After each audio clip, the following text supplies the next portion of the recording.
Okay, welcome team, welcome. We're back, well, not really back, because we haven't played Field of Glory Kingdoms for quite some time, so we're going to be sort of starting afresh. This is going to be with the new DLC, with the Burghers and Bombards DLC. So let's get into it straight away. We'll just go straight to scenarios. 2 campaigns are now available with the Burghers and Bombards. We've got the Mega Campaign, which is sort of like double the time frame of the original extended campaign. So we've got the extended campaign here of 1054 for an epic 440 turn journey. The Mega Campaign now takes you through the late medieval period as well. So you still start off in the High Middle Ages and then work your way through the late medieval. And so you've actually got like 800 odd, 878 turns. So it makes it into a monster of a campaign. Or we can just start straight in 1223, where we actually go into the late medieval period, which is what we're going to do. So we're going to sort of start in through here for 494 turns. Not that that's going to matter that much. So let's get into it. So this is the new DLC down through here. We also have the previous one as well, the one that has sort of extended the map. So we'll just go and select both of these. And away we go.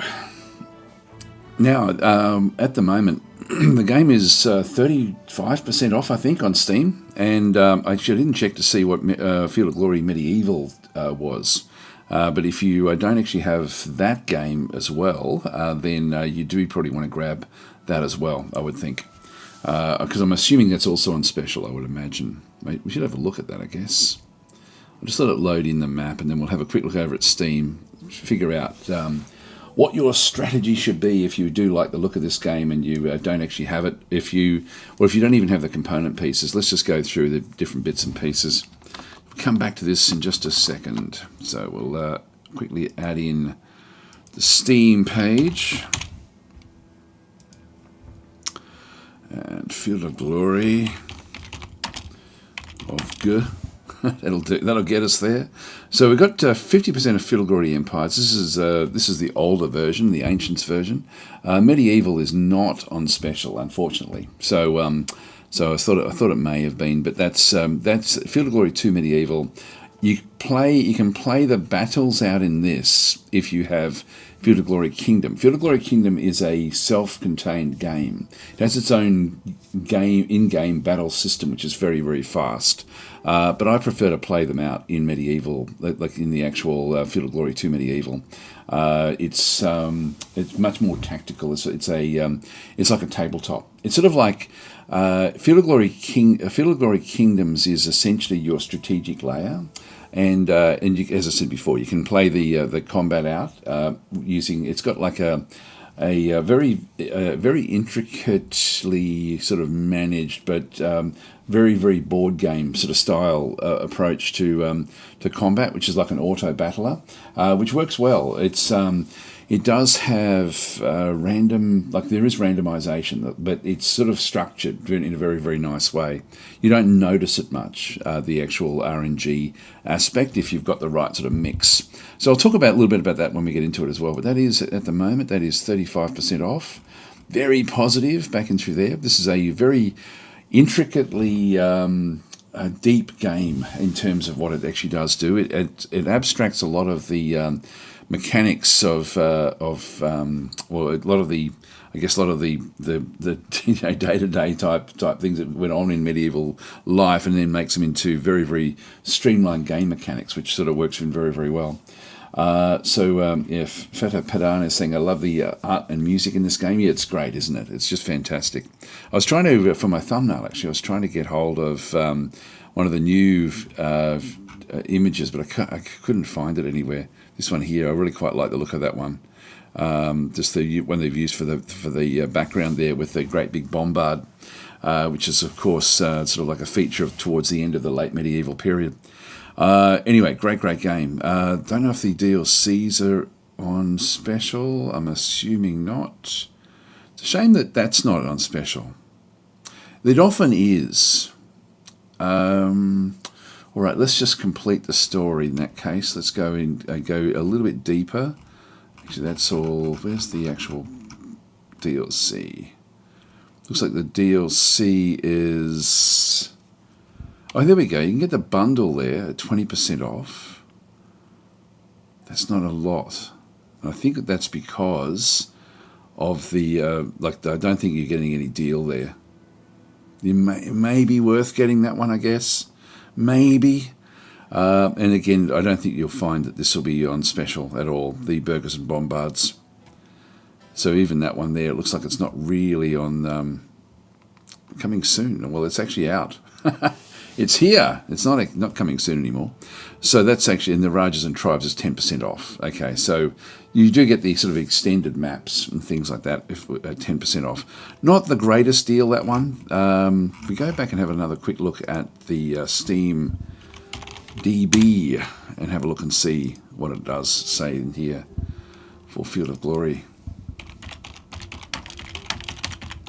Field of Glory Kingdoms. So we'll have a quick look and see sort of what the sales have been on this game here.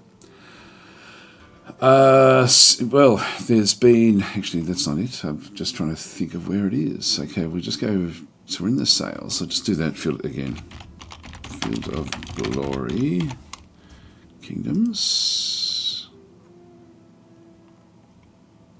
Why did that not show up?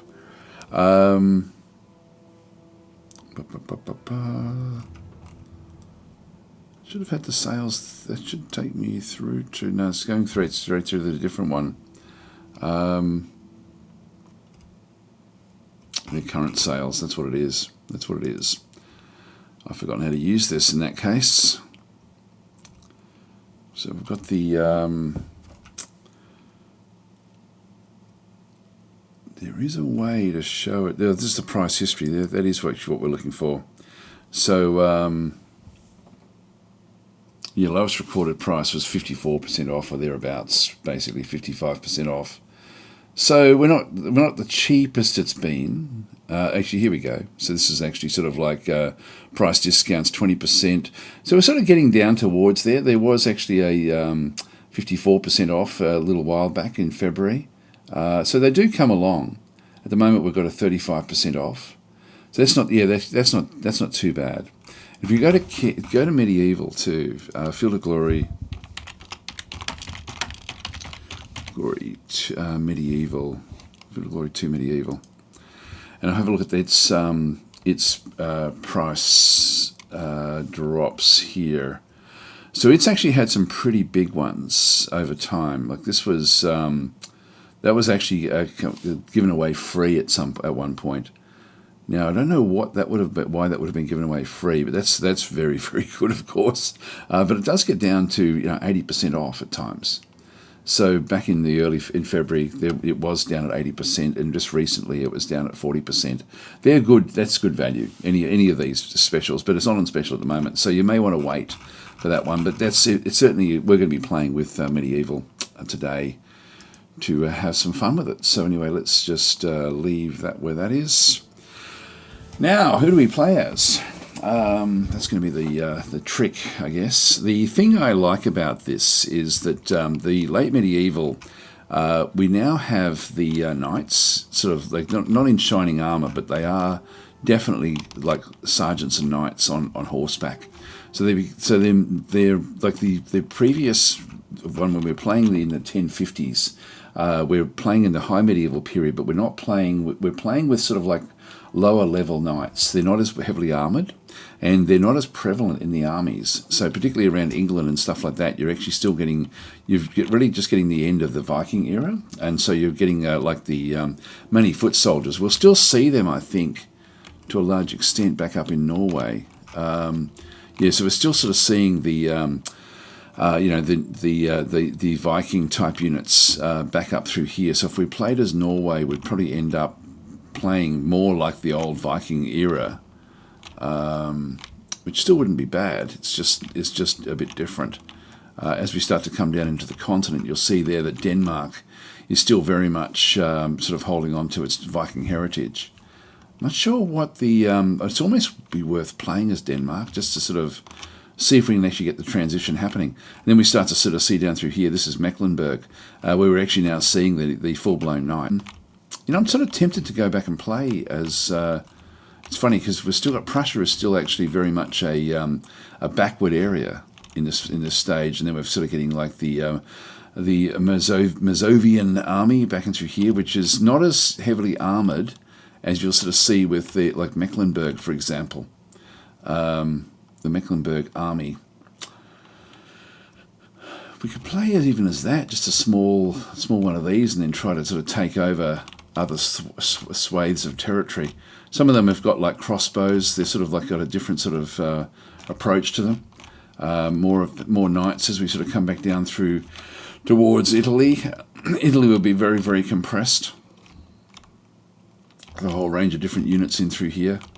This is a northern. Sorry, that was Greece. Here we go. Here's Italy. Back over this other way. Again, different sorts of forces. I mean, we have like things like this is Venice. So we can play as Venice, I think. Yeah, we can play actually as Venice, which has got a completely different way of playing because it's actually a maritime republic. So it's not actually a normal kingdom. And then we've got another one over here as well. This is, I think it is, the Ravenna. That's not it. It's that one there. That must all be part of Venice, I'm guessing. Ferrara. Not sure, actually. That's Ferrara. Yeah, I don't know. I've never heard of that one. Genoa, I thought was... Yeah, Genoa is also a maritime republic as well. So we've got a couple of those that we would then... Actually, it says principality there. Hang on, let's have a quick look. Is Venice the only maritime republic?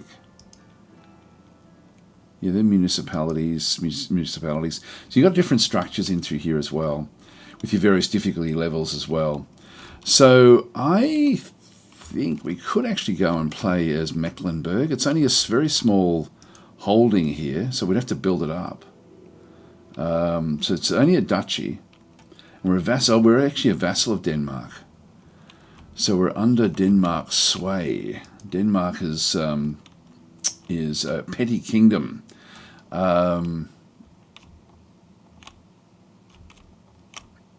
We can still play it that way. We can still play small. And let's play as one of these. It's this one here. So this is the duchy again, Brunswick-Lüneburg, Old High German, another duchy back in through there as well. But this is all part of the Holy Roman Empire. Could be interesting. The strength of the army is not that great. Don't know how big. It looks like we've only got like one, maybe just a few holdings here. I don't know. I haven't actually really sort of played in this region for a long period of time. I normally sort of gravitate towards England. Again, England you can either play as the English, and through here, for example, where you actually then have all these different vassals underneath you, or you go and sort of play as one of the vassals, like Northumbria, for example, and sort of see what you can then do on your own. We also have things, for example, like Scotland, back up this way, who does actually have the knights, but then its vassals are fairly sort of like low level. There's so many different ways of playing this game. England and France will end up at war. I think we just go back. Let's just start here. Let's start with Brunswick-Lüneburg and see how we go. All right. Now this is, it says it's of reasonable interest, which is good. It's mid difficulty. Let's go for it. And see how we go. So Brunswick-Lüneburg. So I better read this because I know nothing about it. The Duchy of Brunswick-Lüneburg was created in 1235, so it's only been around for 20 years at this stage, as a consolation prize for the defeated House of Welf, who had been stripped of their ducal control over the powerful stem Duchy of Saxony 2 generations earlier. The duchy was divided and reunited several times during the High Middle Ages among various Welfs, but each retained the title of the Duke of Brunswick-Lüneburg in addition to their own particular titles. So that's all we know about it, really. Then that's sort of standard, really, just telling us to get on top of our money, prioritize authority, blah, blah, blah. Done.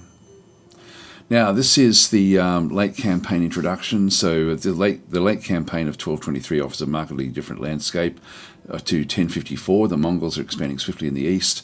The Byzantine Empire has lost its capital. Actually, that's interesting as well.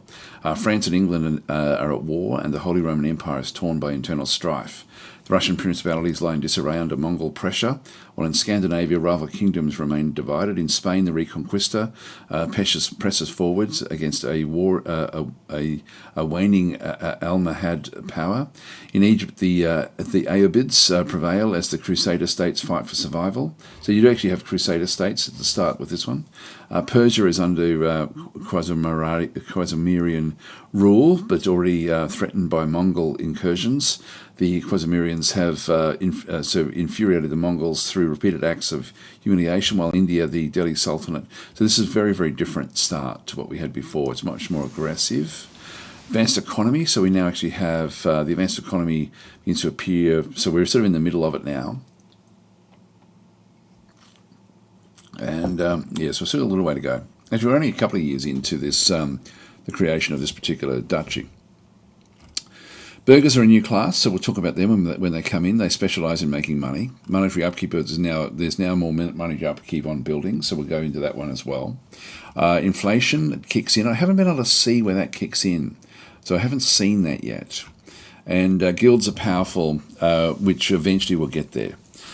We also, once we start to get gunpowder units, that'll then open up a whole lot of other trees of buildings we can then sort of go and pick up. We won't see them at the start. And there we go, and then we'll actually have gunpowder units towards the end of it. Right, so there we go. All we get to see, actually, we've got a few different things. This is the old Saxony, in that case. So we have a few holdings here. It's been a long time since I've actually played the game. So this is this is just going through, just telling us the advanced economy. We'll go and click on this one through here and see what we've actually got. So the thing I always like to do is to go back to our summed abilities and just see what we actually have. This gives you a bit of an overview of what you can then go and do. And this will then come from different things. Like we've got a regionally loyalty bonus there of 8. Conversion process, 20% of the current rate, which shouldn't really be a problem. Legacy gain coefficient, 75%. I don't know what that means. So overall coefficient applied to legacy gain. The age of your dynasty, lasting 7 years, currently provides a minus 25% penalty. So legacy is going to be a problem for us. It means that we're going to be a little bit off in terms of getting our legacy established. So we need to be around for 7 years. Court expenses increased by 5%. I think that is represents the inflation, I think. So authority bonus there of 25% as well.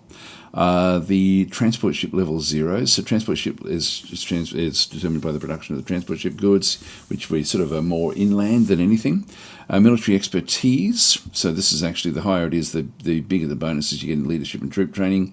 So military expertise for the nation is calculated using the count of the tier level of any military buildings, including walls, stables, and military workshops, divided by the number of regions. You can see the mechanics at play here, like these. There's so many different game mechanics that sort of end up sort of mashing together into a very, very cohesive medieval game. So the more military buildings we get, the higher tier we have then with the military expertise. So it's sort of, so in this case we've got the divided by the number of regions. So the more regions we have, the less expertise we end up getting. So a ratio of 1 or lower gives a penalty. If a ratio reaches 4, a nation gains some bonuses, and these improve as the ratio improves.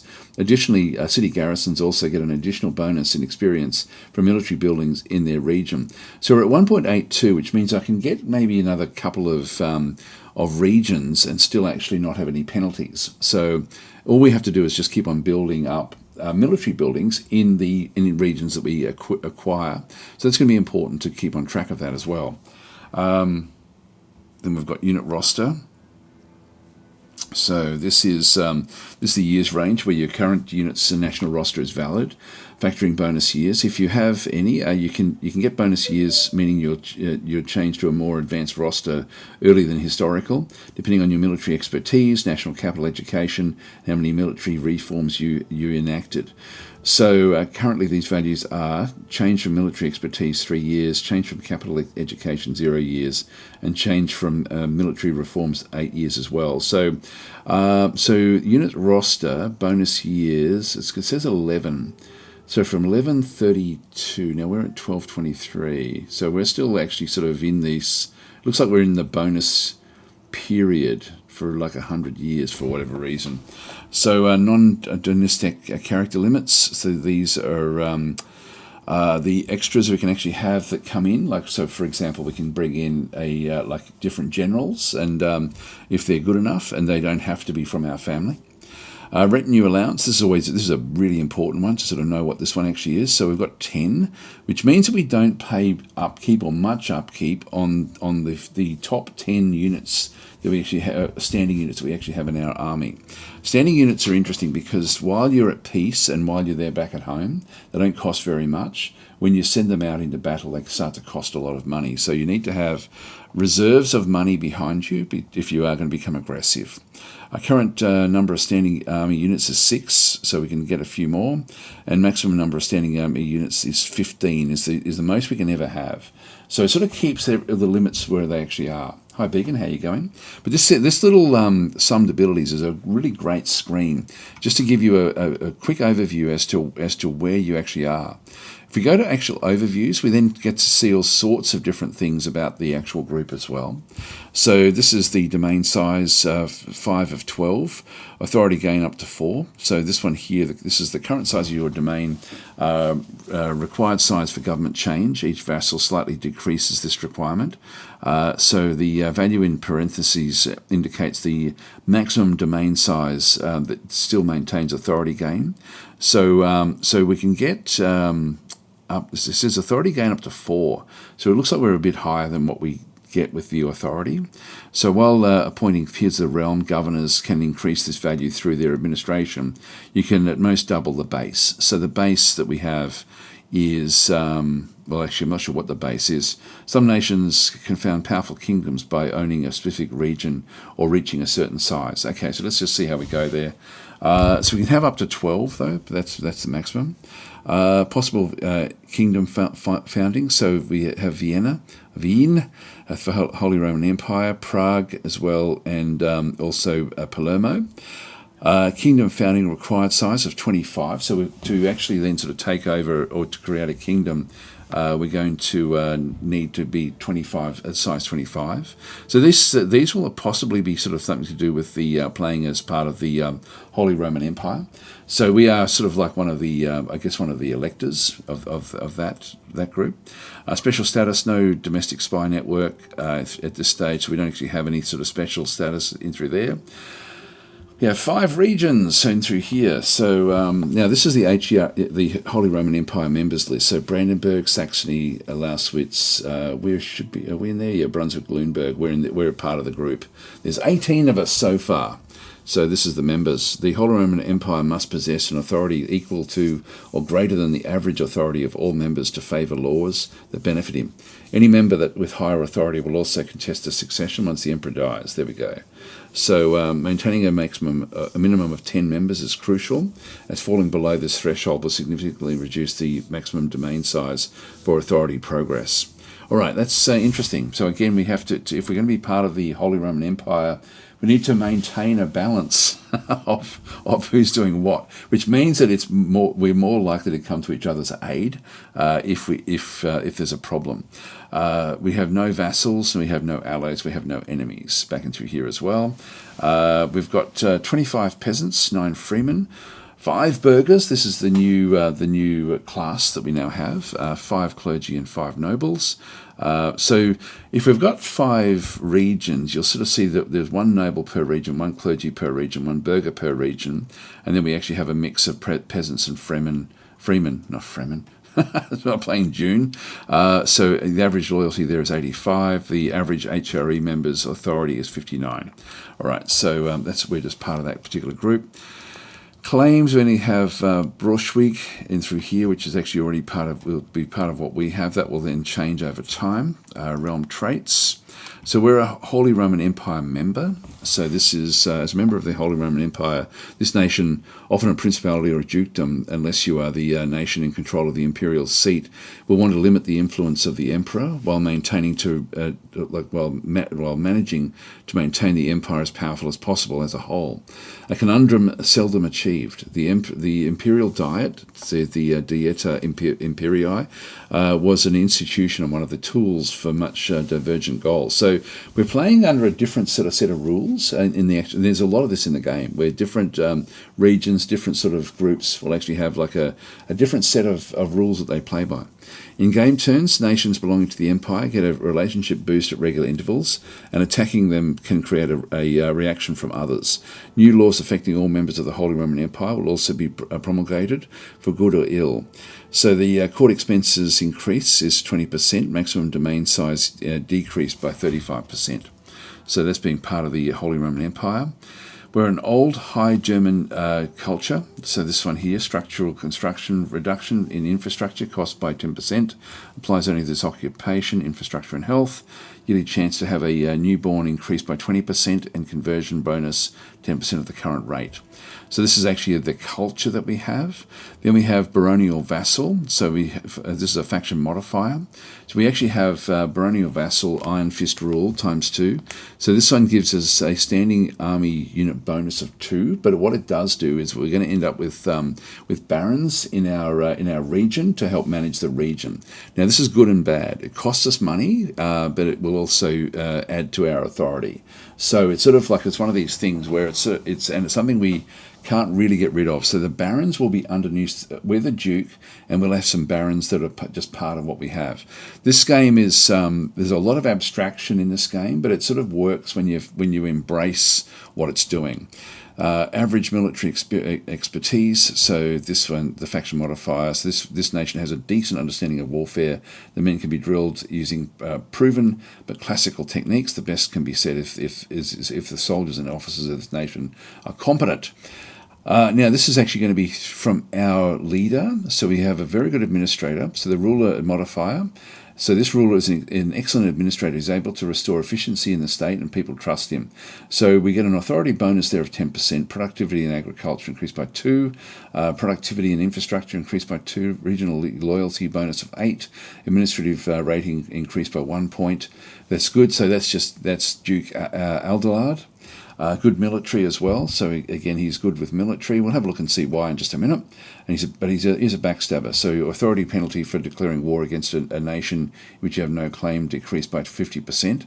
So prize attacker can move into territory of nations with less authority on the turn war is declared. So he can sort of do some pretty impressive little things here. Let's have a look and see why we've got that. Actually, what else have we got? So that's the realm traits. So what happens is you've got your overview in through here, you've got your claims, which we had a look at, you've got your realm traits, which sort of put it all together, and then the summed abilities sums all of those things together to give us that where we started before. Decisions. Now, sometimes you'll actually have a decision here, which is a national decision, not a regional decision. National decisions are different, and so when they come up, they're usually very, very important. So you do need to actually have a look to see, like most of them will start with some sort of national decision. We don't. We have no reports as well at this stage. So our leader, Duke Aldolard, so previously, just see if I click on him, we sort of look at it from over here. So this is his family.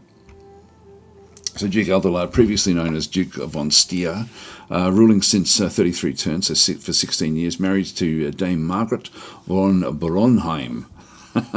And their heir is Conrad, who is strong, and you've got newborn chance of 1% per turn. His age is 32. Now, this is where we see his why he's getting all those bonuses. His administration level is the highest at 5. His military is the highest at 5, and his piety is high at 4 as well. So at the court, his offence ratings are 1, and his defence rating is 2 if he's in charge of the army. So he's a good military leader. And so we end up with we then end up with those different things like the backstabber and stuff like that. So we may see his health isn't fantastic. His current rule of administration reduces court expenses by -15. Yep, current ruler military increases authority gain by +15, and his piety also gets the conversion rate up as well. So he's a good leader. Now I've got Margaret in through here. She's aged 34, so she's a couple of years older than him. Still able to have sons and daughters, and we've got 4 sons and daughters. So we've got Conrad von Stier here, the son, is age 8, unknown abilities at this stage. Then we've got a couple of kids as well. So Reinhardt, two kids are called Reinhardt. I don't know why the game does that. And then we've got Boba Bert von Stier, which is also a son. I thought it was a daughter. It looked like a daughter. Anyway, that one there is also age 8. One. That's yeah, okay. Must have been twins. And then we've got over through here, this is a concubine. So he's got a concubine through here, age 27. Health is very good. And then we've actually got 7 relatives in the grouping as well. So a whole lot of different ones. And really what we want from these is to see like the offense defense largely, or if they've got special abilities. We'll have a look at those as we sort of get into it. But you can see there, this one here is very religious. This one here is an organizer.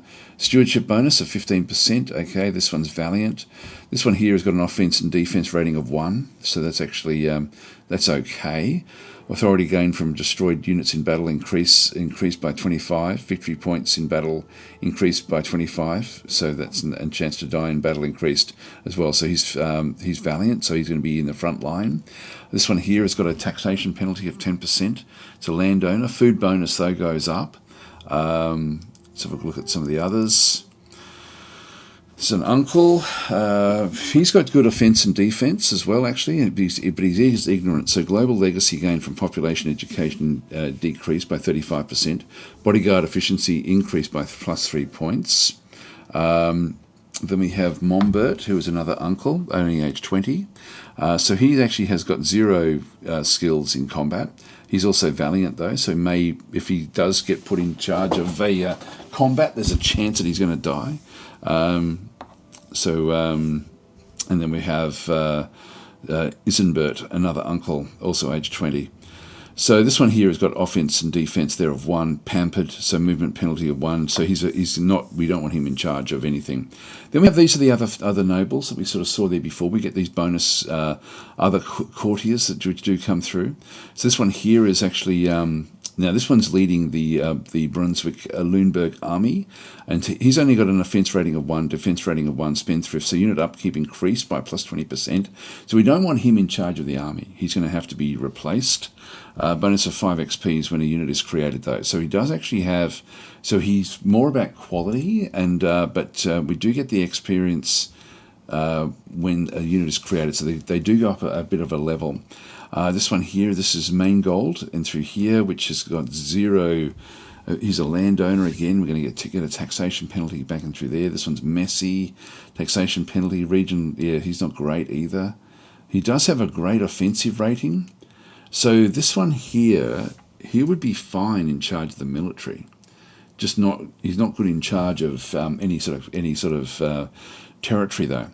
And then we've got this one here, Bloodlust. So war score gains from destroyed units in battle increased by 30%. Relative chance to pillage the region after a large battle increased by 50%. And large loyalty penalty of 10. So people don't want Reinhard von Stein. So he's actually also. They all von Stein. He's a von Stein as well. No, we're von Stier. He's von Stein. So he's actually a little bit different there. No good though with his offense defense, and that's actually important for us. And then finally we have Corbian through here, so Corbian von Stillnau. So really we don't have anyone great. Now this one's it's got stewardship bonus of 15%. He's an organizer. Bloodlust. Yeah, none of these are fantastic for the army. This one here is. So Mombert von Massenbach is probably going to be our actual main leader, I think, of the army. The others aren't really worth looking at, particularly this one here with the penalty, the movement penalty. We don't want that. This one here is not bad. This uncle, that was not bad as well.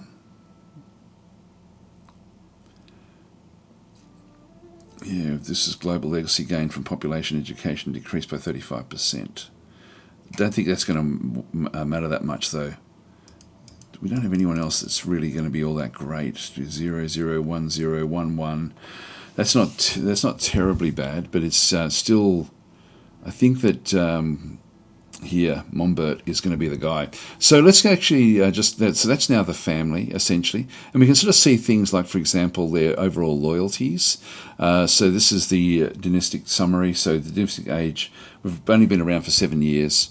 The heir is Conrad, non-dynastic characters, 2 nobles, 3 clergy, a maximum of 5. And then we've got the ruler's culture is Old High German. We saw that before. Character's culture is Old High German, and with no bodyguard at this point in time. So that's sort of where we are. If we look at loyalty, we can then sort of see the various things that then do come up through here. Now his health is not great. His health is good but not great. Her health is excellent. So that's this little heart through here. So this one actually then sort of shows the loyalty is unknown. This one here, the loyalty is 68, 79, unknown through there. So this loyalty from these two are unknown. This one here has got loyalty of 98. Now, unfortunately, main gold, we don't know what their loyalty is. We're not seeing anyone that's terrible. This one here has only got loyalty of 50. It's starting to get low, so we have to be a bit careful of that. These are all good enough. They're all pretty good. These are all unknown loyalty all the way through those. Health-wise, we can sort of see what everyone's health is. Everyone except for us is good.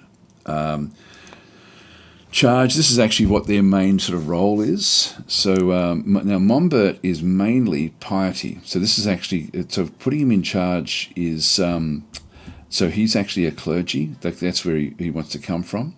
But we're going to put him into military at this point in time. So you can sort of see there we've got like military in through there. We've got this one here. If we go to the charge, you can sort of see what they actually then go and do. So we've got Peer of the Realm in general. We haven't got one of those. Peer of the Realm back in through there. I'm not seeing any of those. General, as you can see there for Wigbert, is general. At the court, female character is in the blue. So this is the Almberger, back in through this other side. At the court, noble, not clergy, is what all the others are, back in through here. Then we have the at-court clergyman. So these are the different groups that we end up having. So I'm going to actually move our clergyman across into in being in charge, because he does have a natural offensive ability. So let's get him in there straight away. Just because I don't want to have this unit upkeep increasing with him being a spendthrift. So we'll move him out of that position. So that's sort of where we are with the actual group. It's not like people sort of often think, is this like Crusader Kings? This is very different to Crusader Kings. You still can get the feel of what the characters are doing, but not to the same extent as of Crusader Kings.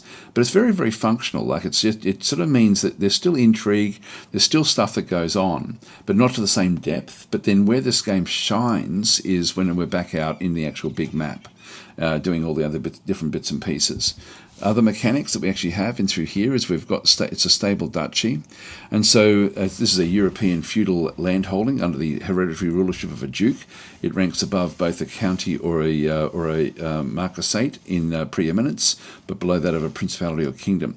Now, if we have a look at this one here, if we start to fall backwards, we become an unstable duchy. And if we do that one through there, now we're actually also part of the Holy Roman Empire, which we saw there before.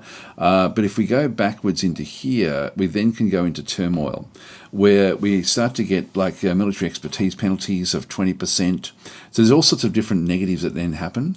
But we can, if we sort of start to ascend, we can progress this one up into ascending, where we start to get other bonuses. So, for example, the character force pool bonus of +2. So we end up with a whole lot of different bits and pieces in through here. Regional loyalty bonus there of 5. So this is why we don't want to be dropping backwards. So we have to sort of maintain our authority over what we're doing to try to either at least stay where we are or go higher. And then if we go beyond an ascending duchy, we can then become so that's the ascending duchy through there. We can then become a young minor principality back in through this other side, where we can then get imperial roads, etc., etc. So we can start to sort of build up. We can also descend. Actually, once we get to there, that's as far as we can actually go. But we can, if we descend back, it will then actually go into civil war. So if we raise up to that point and then drop back one level, we don't drop back to being a duchy. We drop. It goes into civil war where everything fragments, and then we have a fight amongst ourselves. It's so cool the way this game actually manages all this stuff. It's sort of it's really, really amazing. So that's actually just by clicking on that panel and then clicking on that stable duchy through there. This is our authority in disorder. This is sort of at the moment. We'll see where we end up with this one through here, but the authority we want to be raising. So we'll find out with that one afterwards. This is the then we've got the legacy. This you can sort of ignore. This is really just legacy is your score in the game, and so it doesn't really play a role, to be honest, a big role. So I just ignore that one. Other things we actually have is we actually do have projected money income. So we have regional commerce there of -2, population taxation of 42, military upkeep of -13. So I want to sort of try to remove that a little bit by getting rid of our leader, the guy in charge. So money, also named gold, as a resource. Yep, so that's been through there. Military, so we've got court expenses -1, monetary income total of 26. So we want to increase that if we can. So it looks like who's this group in through here? This is Saxony. So Saxony was so Gloissar is part of Saxony, and we are so we're also in the region of Saxony. Actually, what do we have? This is not one of our guys. This is a Saxony army, which may end up being something that, because we've fragmented away from Saxony, we may end up needing to sort of destroy them at some point. Let's go straight to the army and just sort of sort them out at this point in time. So we have Wigbert von Oldenheim in through here, and he does have that sort of ability there of being a spendthrift. So I'm going to move him out. Now, what we have in our army is this is actually the groups that we actually have. So I can press Control for more details, so I can sort of see exactly what's happening. So we have one group of knights and sergeants. This is heavy cavalry standing army unit, combat power of 30, which is very, very high. Attack of 8, defensive 8, city assault penalty of -3. So these are not good at sieging cities. City defense penalty of -2. So these also don't defend. These are sort of used out in the field. So we don't want a hell of a lot of these in our actual army, but we want enough of them to be able to have an impact and really sort of. So I probably want to get at least one more of these. They have a lot of hits and effectiveness. This is actually their health and, well, it's really just the hit points essentially is the way it comes down to. Level 0 at this stage, so we need to sort of progress up through the XP to get them to higher level. Range defense there of 5, siege value of 2. Actually, they do have a siege value of 2. So it's only when we go into the actual, so besieging the city they get a bonus, but the assaulting of the city they don't. So they actually end up with a -3, which still would be okay with these guys because they're so strong. They do get 1 flanking because they're a cavalry. Food usage is at 1.4, so they do cost a lot. Upkeep, they are a retinue. Now this is actually, so this one here, we are spending a lot of our money on this particular group.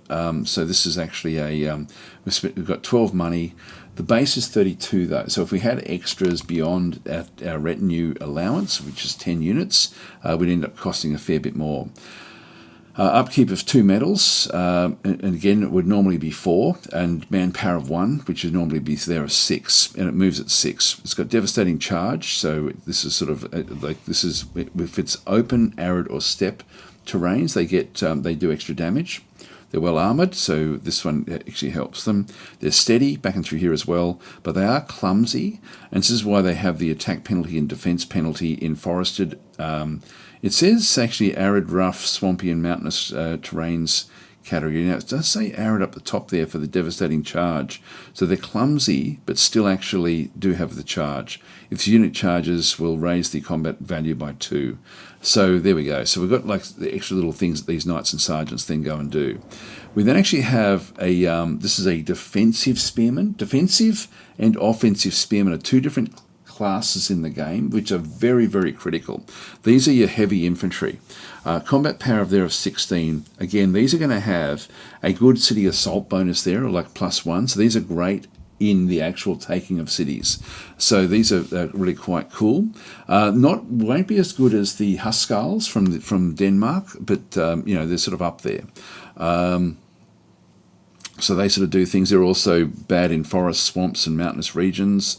Superior charge breaker. So these ones here can actually can stand in the way of knights. So this is important. We get more of these.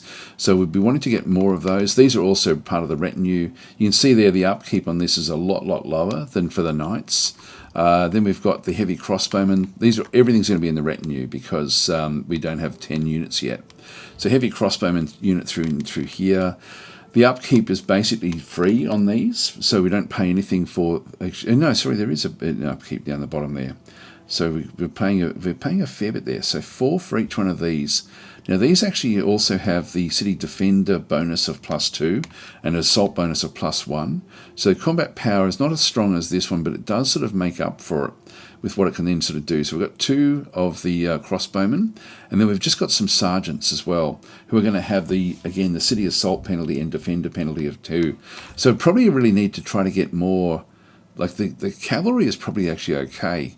What we'd probably be wanting to do is to get more infantry, particularly spearmen.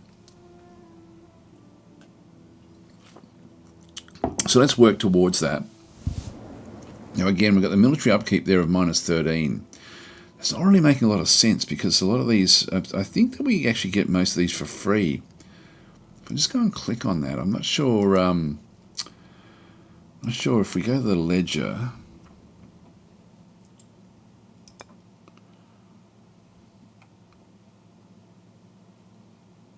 Yeah, no, it's not really sort of telling us much. I'll come back to that. It's been a long time since I played this, so I'm a little bit sort of I don't know what goes on here. Now, what's the maximum we can actually have in through here? So we can get up to our equipment production of 41 allows us to maintain at most 116 musters of men ready to take arms. So we can accrue a lot here, so we don't need to sort of go and do things. Regional, so military upkeep there is -2 at this stage. We won't worry about diplomacy just yet. Let's go to another important thing here is the actual regional decisions that we end up needing to have a look at through here. So these are different to the national decisions. And we've got 2 of them. We've got recruit local units. So using this regional decision, you'll be able to get between 1 and 4 provincial units, depending on their strength. Even if there is no formed province here, these units will not be mercenaries, in contrast to the ones recruited through the recruitment queue. So region must be owned. There must be a friendly leader with at least 1 total ranking attack and defence, which we have at this stage. So we still got the same leader in through here. So this will just be sort of like whatever we can get sort of like through the region, which we'll have a bit of a look and see if we can sort of figure out what that one is. And then we can also get a recruitment of non-standard units. So using this regional decision, you'll be able to get some non-standard units from the region owner if the region nation has any available in this roster. Usually the exact unit type will be the less prevalent ones in your current army, a combination of amount and intrinsic worth. Non-standard units are very diverse and range from specialised troops to elite guards to fighting slaves or brigands, so we really can end up with anything. This decision allows a recruitment of mounted crossbowmen, armoured spearmen, offensive, which would be great, free canton spearmen through here, light crossbowmen, light archers, early catapults or trebuchet. Sounds fantastic. So let's go and just play that card anyway at this point in time. So this is actually where I need to play it. So I've now played that one, and I think we'll play this as well. Actually, let's just do it turn by turn. There's no rush. So we'll just go back across, just make doubly sure that was played. Yep, that's okay. So we won't play the second one. So we'll just play that first one in through there. So we'll just see what we end up getting in terms of the extras now with the army. I am going to replace the leader, although With the new ones that do come in, I think it's only if we actually get them from the ground up. Let's go and change him over to now we've got Duke Adelhard here, which is good at defending.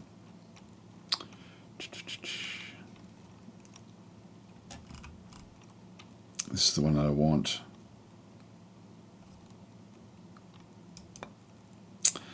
Okay, he's in charge there. All right, so he'll actually. We've got this leader was not commanding any of these units before this turn, and so as such, all 6 units suffer a penalty of 1 to their experience level. So for a little bit of time, their experience goes down, and so they're going to be a little bit susceptible if they do get attacked. You'll start to see the wave shakes here a little bit if there's a problem, but overall he will be good. So he is good. Now what do we have there? This is rename. I didn't realize we could rename. Well, in that case, let's make this a DasDemption game. So we can name the various nobles. So this is pretty cool. So if anyone does want to have a noble named after them, do the. I'll let you choose. You can only do that through Twitch, unfortunately. Zarks is saying a June mod would be awesome. It would be cool actually because it sort of is still got that medieval sort of feel to it. Oliver Biederman saying hi back, and saying the crossbows are far better for sieges and cheaper. What kind of units can you raise? That's a good point. Let's have a look and see. So if we go into, here we go, Falcons has redeemed a character. I'll take this one, I guess. So you can actually have Mombert von Massenbach. You can be Falcons von Massenbach.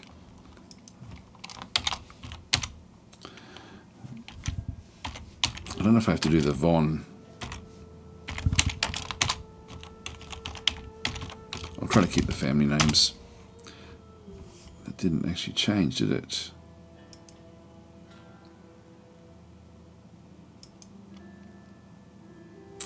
I'll go back out and have another quick look. No, it didn't change. I don't know why. It's got Falcons. Yeah, it's got it there, but it doesn't have it there. I don't know. Oh, it must be. Let's just do it as if it's a nickname. So it looks like it's keeping the actual family name.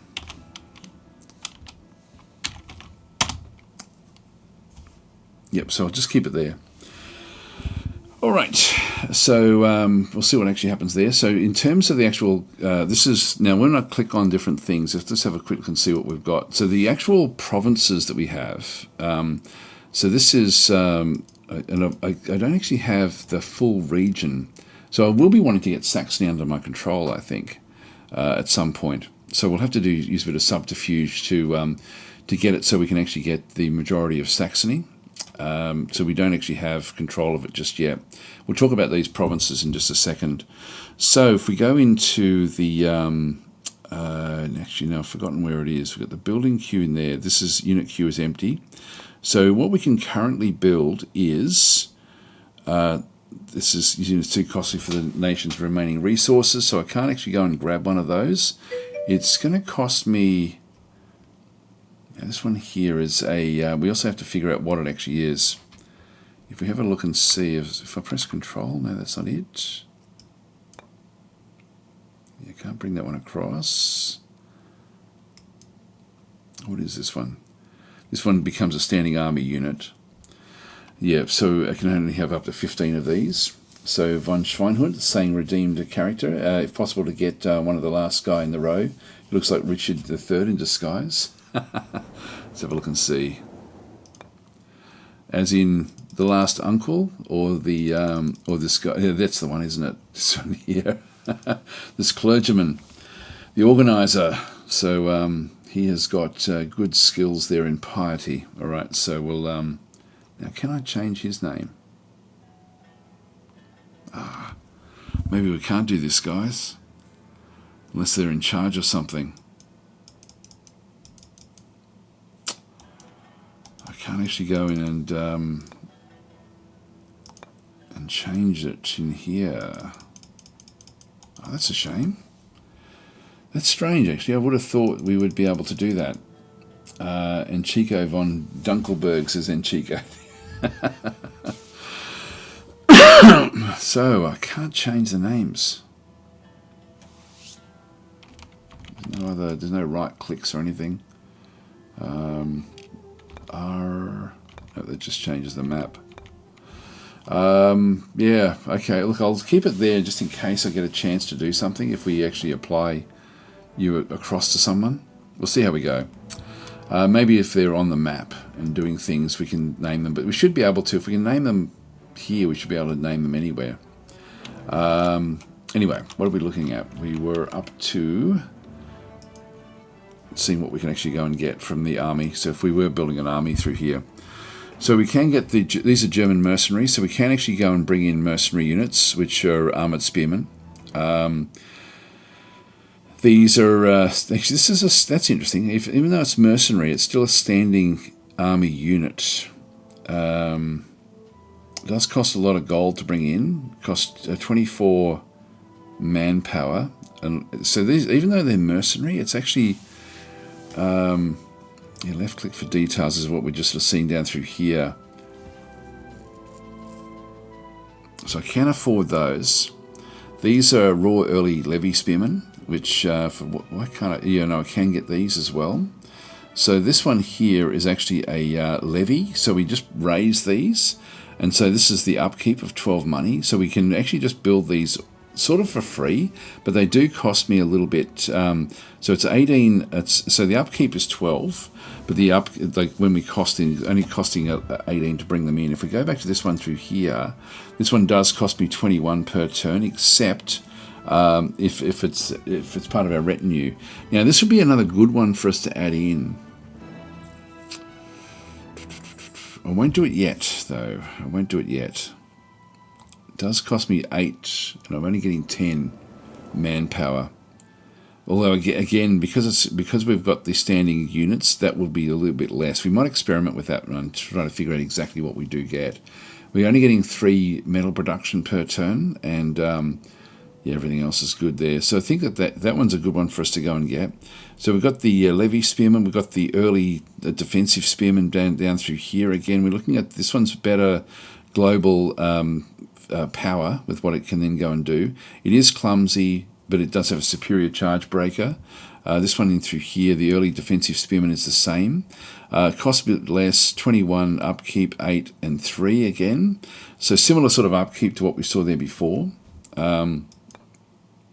The levy crossbowman does cost 10 per turn with the levy. So levies can be raised quickly during if we have to. And Chuko is named one. I'm thinking we're going to have to. We'll have to go and wait and see. I'm sorry, guys, with the DasDemption side of things until I can figure out how I can rename them. I just don't know how I can do that one. Sergeants don't cost a lot. They don't have a lot of power, but they do actually have the ability to move around. So this one can charge. It is ungainly though, so it does have an attack penalty in forests, swamps, and mountainous regions. Then we actually have rebuilds in through here. So these are cheap and nasty to sort of go and grab these guys. These are going to be sort of a medium foot, which we can sort of use a little bit to flesh things out. Heavy crossbowmen would be good as well. A lot of upkeep for these guys. So we've got a lot of siege value in through there as well. Then we've got peasant militia, which again is going to help us with sieges, which is interesting. And then we finally have the big guys, which we can't afford at this stage. So why can't we afford them? Too costly. So the peasant militia can't be recruited as a required structure is missing. We need a peasants roundup to get those. So all of these ones with the red we can't get. We need a master boyar to get the heavy crossbowmen. The rebuilds, we need to have village, feudal town, etc., etc. So I can't get that one either. So we can get any of these top 5 up the top there. So anyway, that's sort of what we end up being able to sort of pick up for our group. Let's just go back across to the region. Now, if we have a look at the, so we've got the ownership overlay through there. This is the domains overlay, which sort of is then going to segment things. Now, who owns that one? That's Bremen in Saxony. So what do we control? Ownership.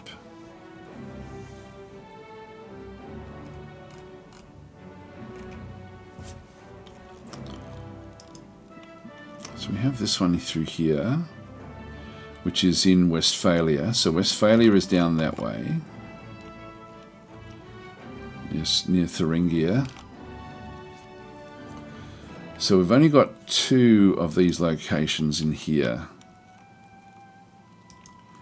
All right, and then in Saxony itself, we've got that as well, haven't we? We should be in control of Saxony. If I go and click on that a second time, we should end up with the Saxony area. So why haven't we got control? There's just this one little area down through here.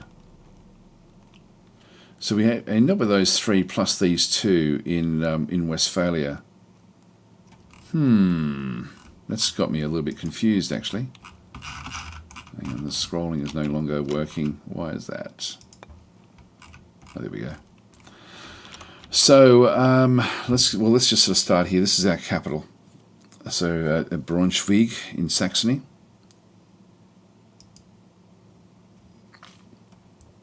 And we'll start to sort of build up. So what we end up having now, one of the new things is, oh, hang on, there we go. Oliver's saying maybe from the ledger characters. Let's try that.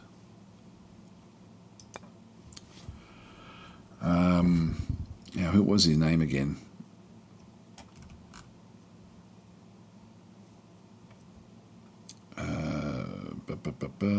Better find out what his name was. Actually, I'll see if I can do it first from the ledger. So, Mombert von Poppelwind. No, we can't rename. Can't rename. No, I can't do it. It's only if they're in the military.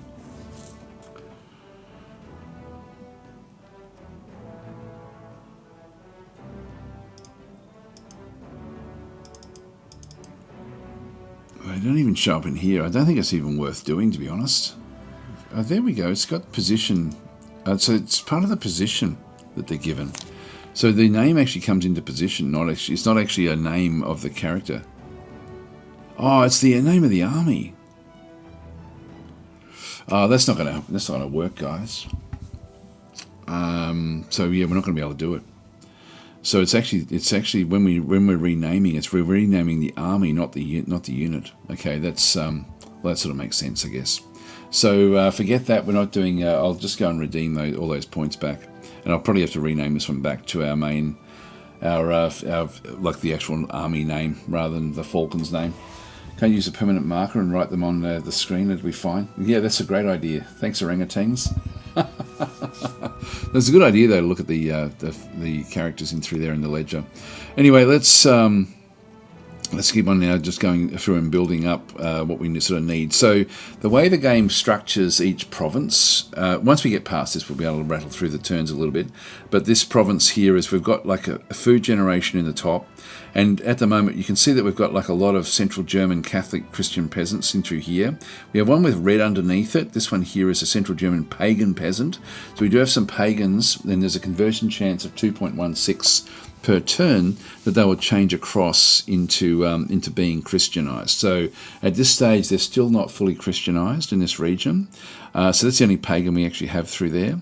We also have a freeman in through here where we've got productivity of 7, unrest of 4. These have got productivity of 7 as well.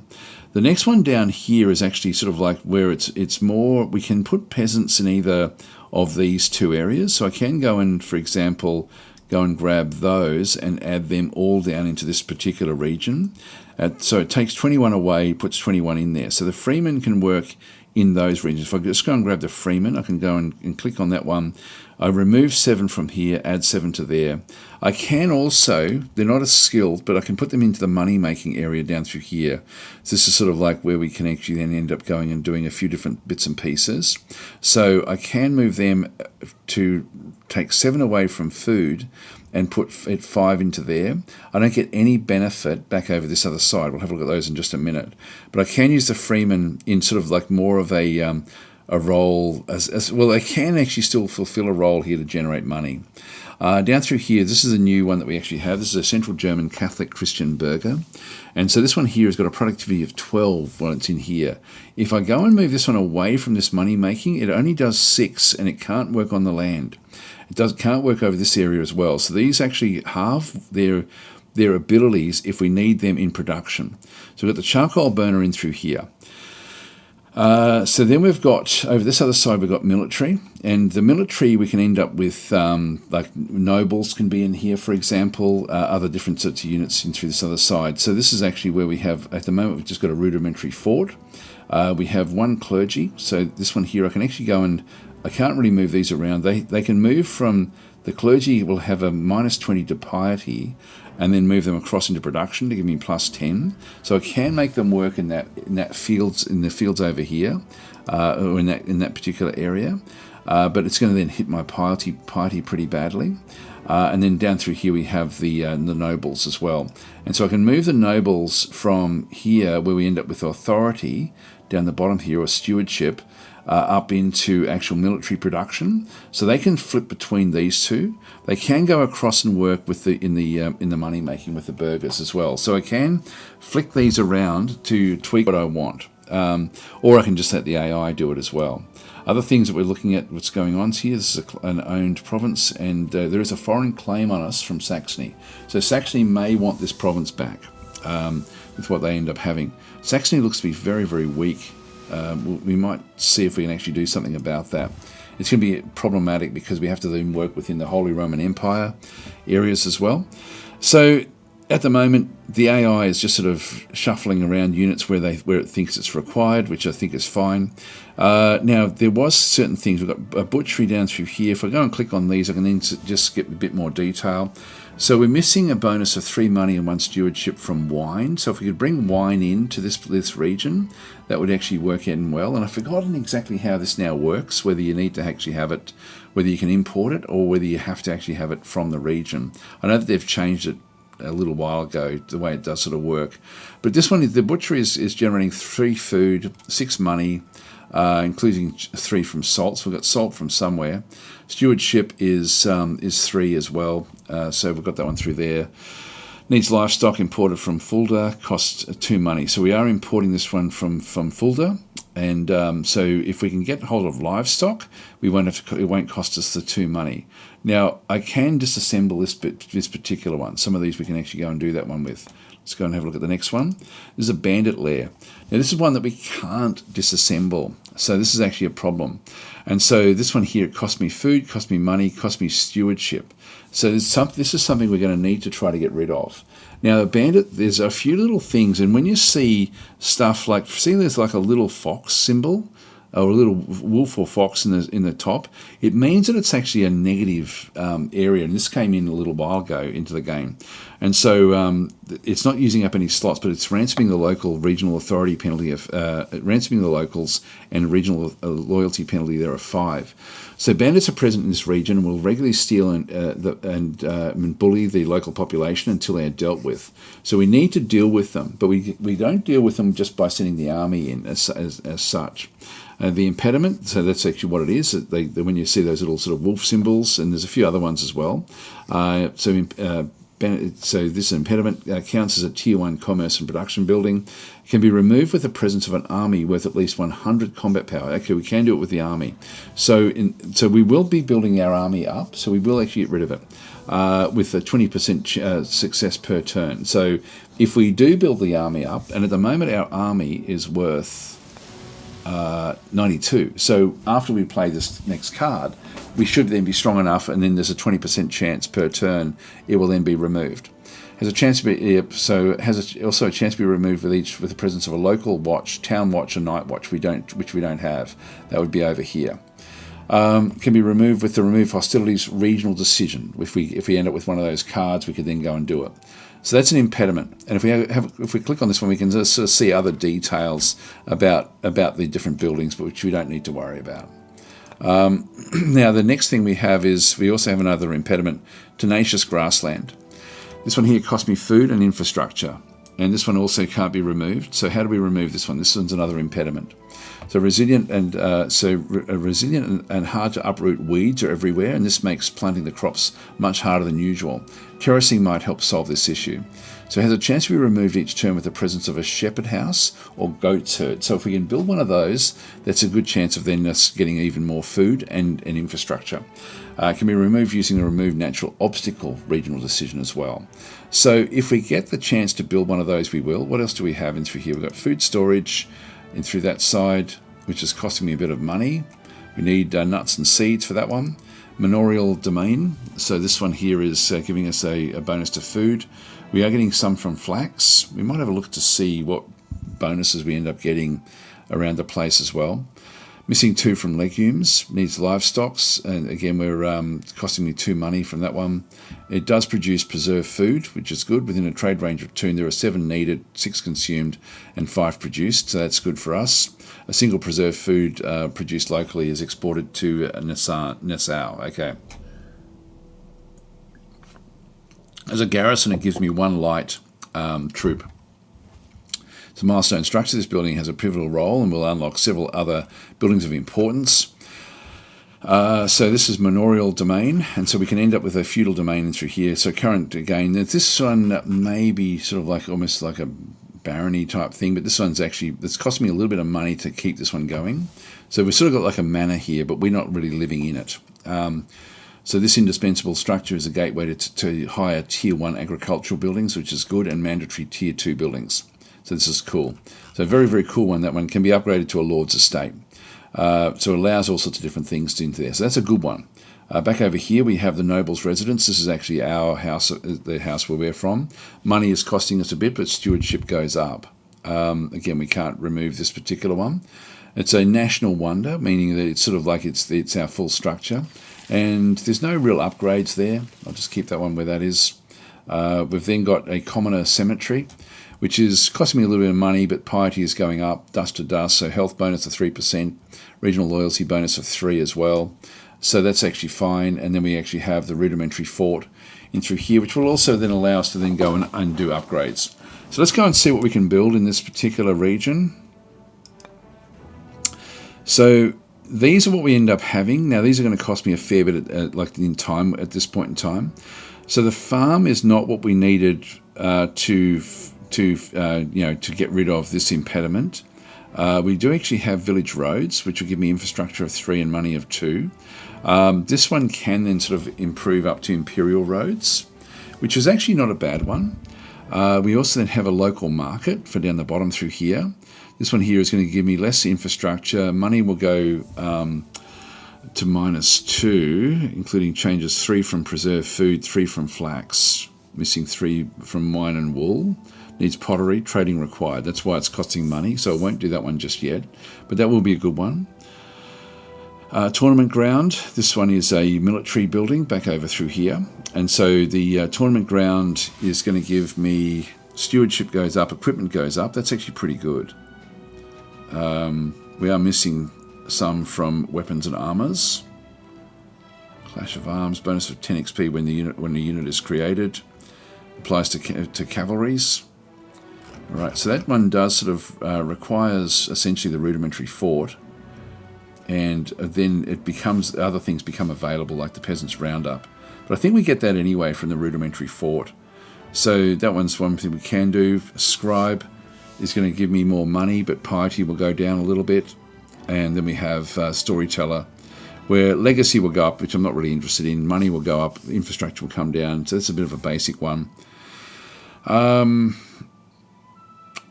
I don't think I'll worry about those. I'm thinking I'm just going to go with the roads, you know. So even a network of modest roads, barely better than tracks, will help the circulation of goods and people in the region. Military units will also benefit from the increased mobility provided. This infrastructure can also be created by a few units with engineering capabilities, like baggage train notably. I think I'll just grab that one at this point in time. I can, if I'm wanting to, spend my my national authority, which is sort of back over through here, to then go and buy a building. So if I show you what that is, so under food, I can get a vast meadow, Granary. These are randoms as well. Legumes, fallow fields or flax fields. But I don't want to do this. I was just seeing if we could get one of those goat herds to try to get rid of this tenacious grassland. Shepherd House is the other one we wanted. Yeah, farm. Farm is going to give me a lot of growth. I think I'll still go the roads. Let's just pick the roads in through there. Now, it's going to take a long time there. Let's just go to each one of these, see if there's any other impediments. We've got food storage, wood cutting, village roads, exchange post, local watch, and main lord manor. Back and through that other side. Again, just the little groups. I'll just keep them where they are. We've got some more pagans down that way. Back over here, we have another impediment, a bubbling bog. So this one here has a chance to be removed each turn with the presence of water channel, embankment dam or royal architect. Can be removed using the remove natural obstacle. Okay, so that's it's costing me food. So getting rid of these will be important. So we'll have a quick look and see if we have anything else. What do we have in there? Fallow fields. Yeah, it doesn't really give us a lot, but anyway, that'll be okay. Craftsman's Burrow back and through there. What do we need here? We needed a water channel, embankment dam, or royal architect. Water channel. Let's have a look and see if we end up with one of those. We can build these much faster. We can get a farm there with extra food. Rat catcher. Doesn't cost any. Like that's just a nice, easy one to go and get. Yeah, it's going to cost me money. I don't want to get money just yet. This one here is not bad. We get money and piety from this one. Pilgrim's Refuge.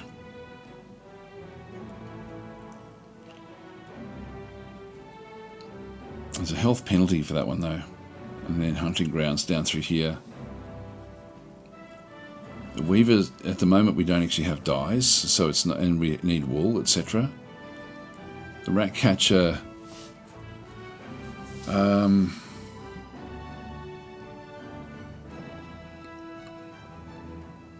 think we just go and grab this one in that location. This other one here we didn't actually go and start to build anything. We'll just go into these as well. So this one here we've got and we've got no negatives in through there. So this one here, the area might also become the home for poachers if we do get this one through here. But this one does give us a food, so a hunting reserve. The well is going to give me infrastructure of the 2 with some siege resistance. Potter's workshop, not really enough. Spearmaker.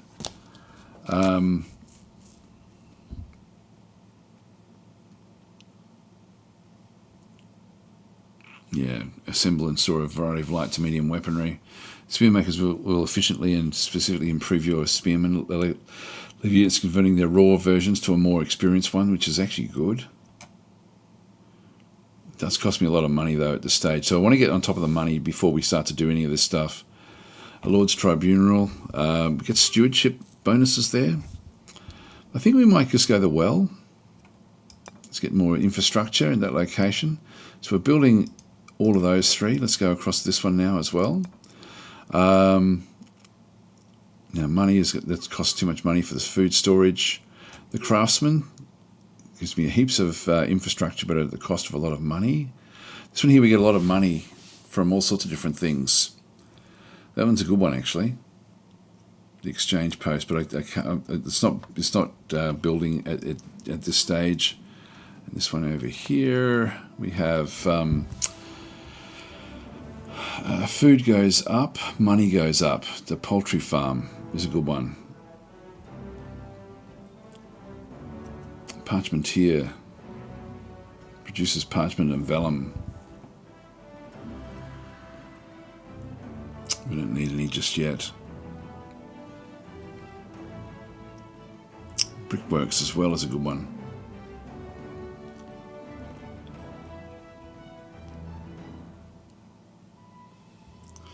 Yeah, within the range, within the trade range, there's one needed. So I think I might go that way. that's going to then just help with our, we're going to end up getting more money through trade with that. All right, so that's sort of now got everything sort of sorted out in terms of the of everything that's going on. Let's just end our turn here. I think we're sort of done with everything. So I'm trying to figure out why Saxony isn't, well, we don't have control. Maybe because the seat capital is Saxony itself. Actually, I should have done some subterfuge there. They've marched off somewhere.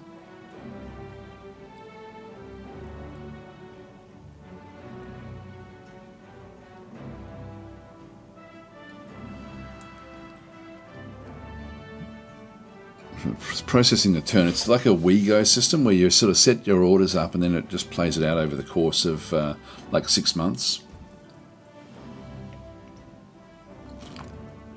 That's good. We're in the top level. We're not picking up any tokens at this stage just yet. And again, legacy is just really a scoring mechanism, which is not really important.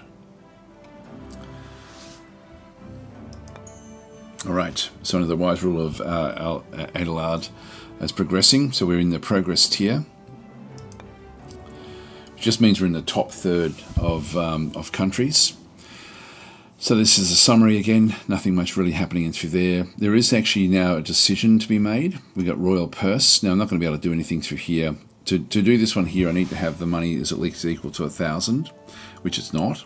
So that's now sort of coming through. New decision is available. Royal Purse, which we can't do, which again is this one here. So that's actually a national decision which we can't do. Now still up to 95, but we've got the other one through here as well. Now this is interesting. We picked up just some light archers and a trebuchet, a couple of trebuchets. Interesting. What do they do? And so this one here, we'll actually change this one to the Brunswick Army. Sorry, Falcons. I'll redeem your point back.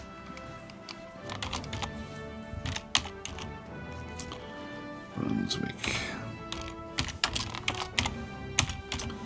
Army.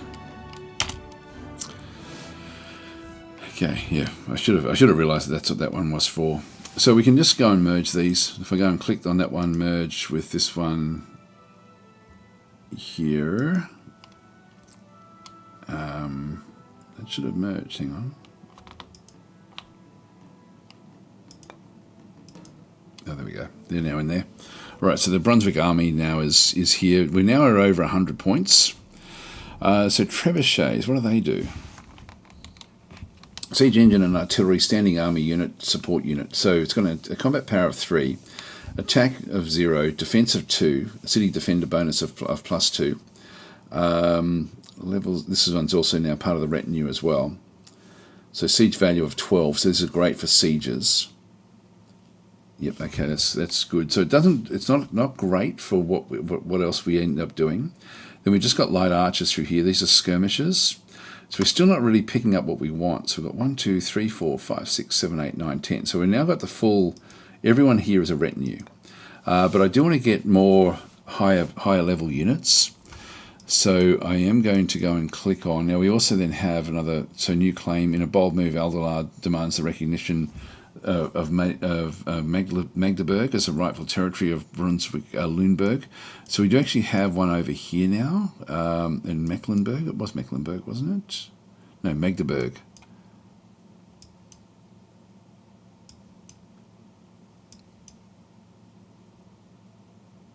Yeah, anyway, we'll figure that one out. Actually, that's all Saxony up there. That's why we don't have control of it. Anyway, that's fine. Then we have in Brush, we actually have enlisted talented combatants. They show a variety of skills. Royal Purse, decide how to use that, use part of the treasury, and under the wise rule, yeah, we've got that one through there.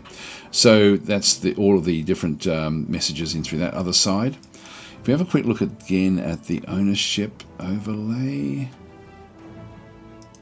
we've got ourselves. Hang on.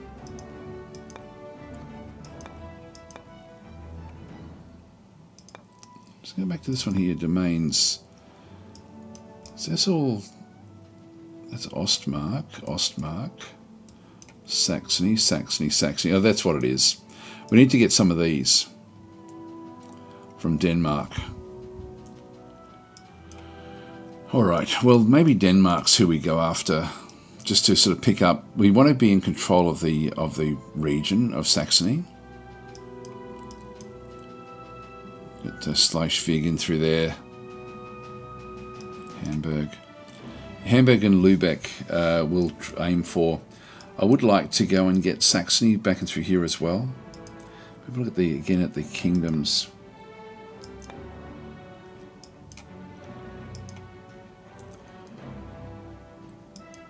Yeah, that's owned by Saxony as well.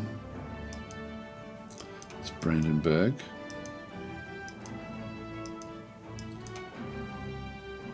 You claim. Oh, hang on. That's the one we've just made a claim on. In Ostmark. Well, in that case, that then does give us a reason to go to war with Saxony. It's just that this is not part of the area that we want to be in. Okay, so that's actually the one that we've now got the claim on, which is good. That's all okay. We won't look at all these different bits and pieces. Got health and epidemics. There's not going to be any real issue there, I don't think. This is trade goods. Actually, look at what Saxony's got. Well, I like that. They've got heaps of stuff. Wonder how we can actually make it so that we end up pushing the issue here to take this location. That's a really good location. It's got heaps of stuff. Severe ravines. I don't think we can actually... okay, toll bridge. There we go. So there's a few different things we can do to get rid of that one through there. All right, well, we'll aim to try to do this one now. If we go, and again, I'm not real good with the diplomacy side of things.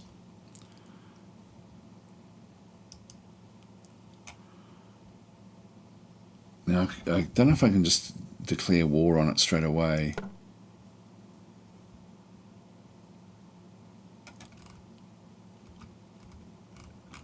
This is everyone.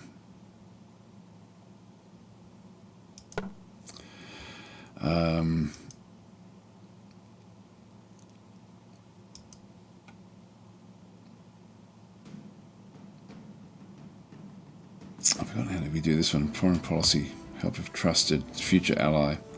If the nation you plan to ally with is being attacked, answer their call. Yeah, well, we sort of want to attack them, really. So I can declare war. Declare war, you'll enter a war with this nation on the next turn. There is an authority cost to pay, depending on how legitimate the war will feel. So we have a -8 because we share the same faith. They're insignificant, which is +2. Our target is a fellow holy. This is -15. This is actually a lot. We will lose 17 authority by declaring war on this nation. We've got 58. That's going to severely damage us.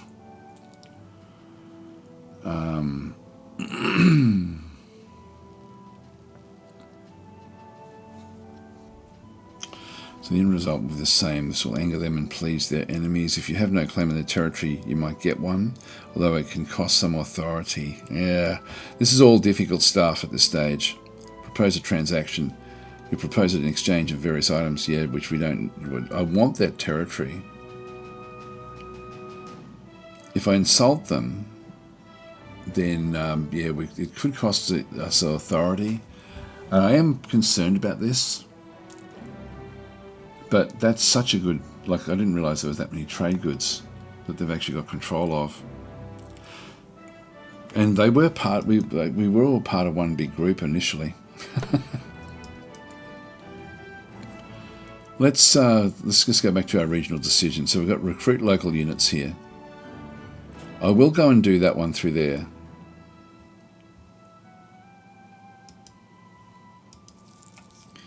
And we'll see what we get, and then we may sort of get rid of some of the others. So we've got +16 coming back through. The money with this DLC is a lot better than what it was. I'm trying to say, if I remember correctly, the slots were pretty limited and had to be combined in some way. A bit more south. Yeah, okay, yeah, no, that's okay. So, yeah, I can't remember exactly. Anyway, let's see what we're doing. We'll just go and...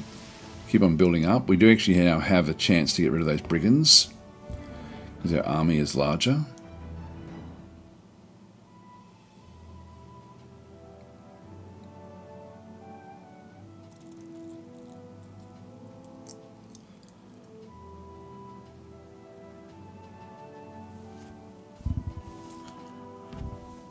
Just going to get myself a drink of water. I'll be right back.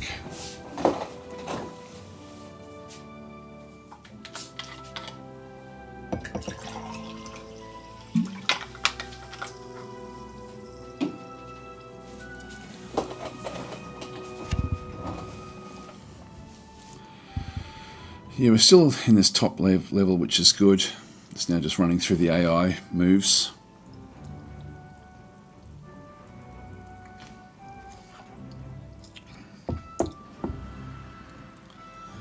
Okay, so Big Norek saying, I think there's a bug with Legacy. How did Eiselberg get 502 Legacy? Yeah, that was big, wasn't it?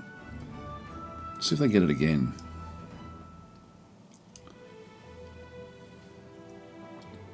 A few of them are getting heaps. Not sure.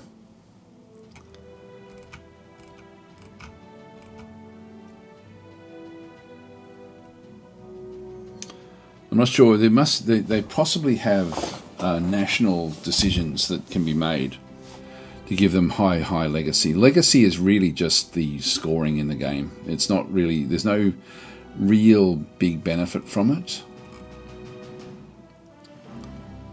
Where's the other one that we just were having a look at?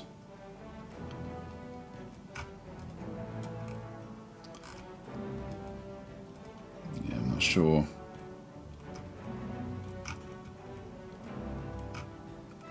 Anyway, it's okay. Royal Purse, we decided to keep the National Treasury intact. Well, we have to because we didn't have enough. All right, so we're still making good money here.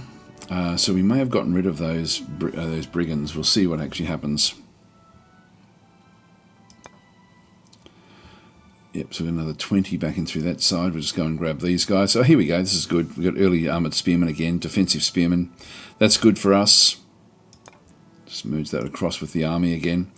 So this is nice, having both of these in here. Now decisions, what do we have? New claim presents, here we go. On Glosar, the ancestral lands. So where else is that? Got no idea. Oh, that's Glosar there. All right, cool. Okay, we do have a claim now. So this is good stuff. So this is exactly what we want. So new claim down through that territory. Well, I think what we'll do is we will now declare war. We've got a big army here. We are making good money. We're making very, very good money. So, listed skilled soldiers. Soldiers were committed. The problems caused by the... Oh, here we go. It was the bandit lair is now gone, and we decided to keep the treasury intact with the royal purse. So, this is why we've now got a big boost to our money. So the actual, in this particular location, the bandits have now gone, which is great. So it's going to take forever to build these roads because we're not sort of centralizing things. If I can just take this, which is all I want really from this other group, then that's going to then sort of put us in good stead. But Saxony has now moved off somewhere else. So they've actually got other locations back up through here. So I think what we'll do is we'll take this particular location. We've got a big strong army now. So let's go into this side. We'll go into diplomacy and we will declare war. So no matter what, we're going to lose 15 authority by declaring war on this nation. That's going to put us backwards. We're going to go to the bottom of the list. So declare war. You'll enter a war with this nation on the next turn. There is an authority cost to pay, depending on how legitimate. So we actually now have... so they have hostile claims towards us. We are within our rights. Yeah, we do. Yeah, we should actually have this one. I'm going to declare war. You'll be declaring war. Yes, we will. And I think... oh, no, it's the leader. If the leader's in charge, we can do a surprise attack. But we can't do one just yet. So we'll declare war and then we'll sort of go in and chase them down. So we'll keep all that where that is. We won't need to do anything else. Let's end our turn.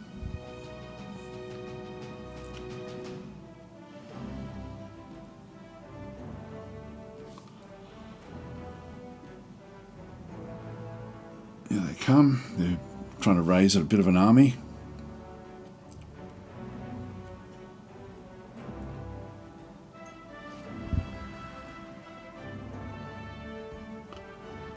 Our strongest forces are now these defensive spearmen, which is why we're seeing them as the main group in the army there.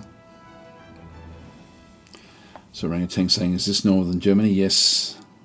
Yeah, where we are, sort of. So we've now gone with -14. We've now gone into the bottom rung of this particular group. So we've fallen down into here.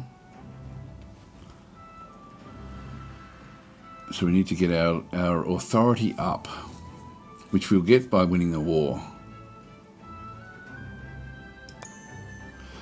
Nation has started regressing. So that's fine.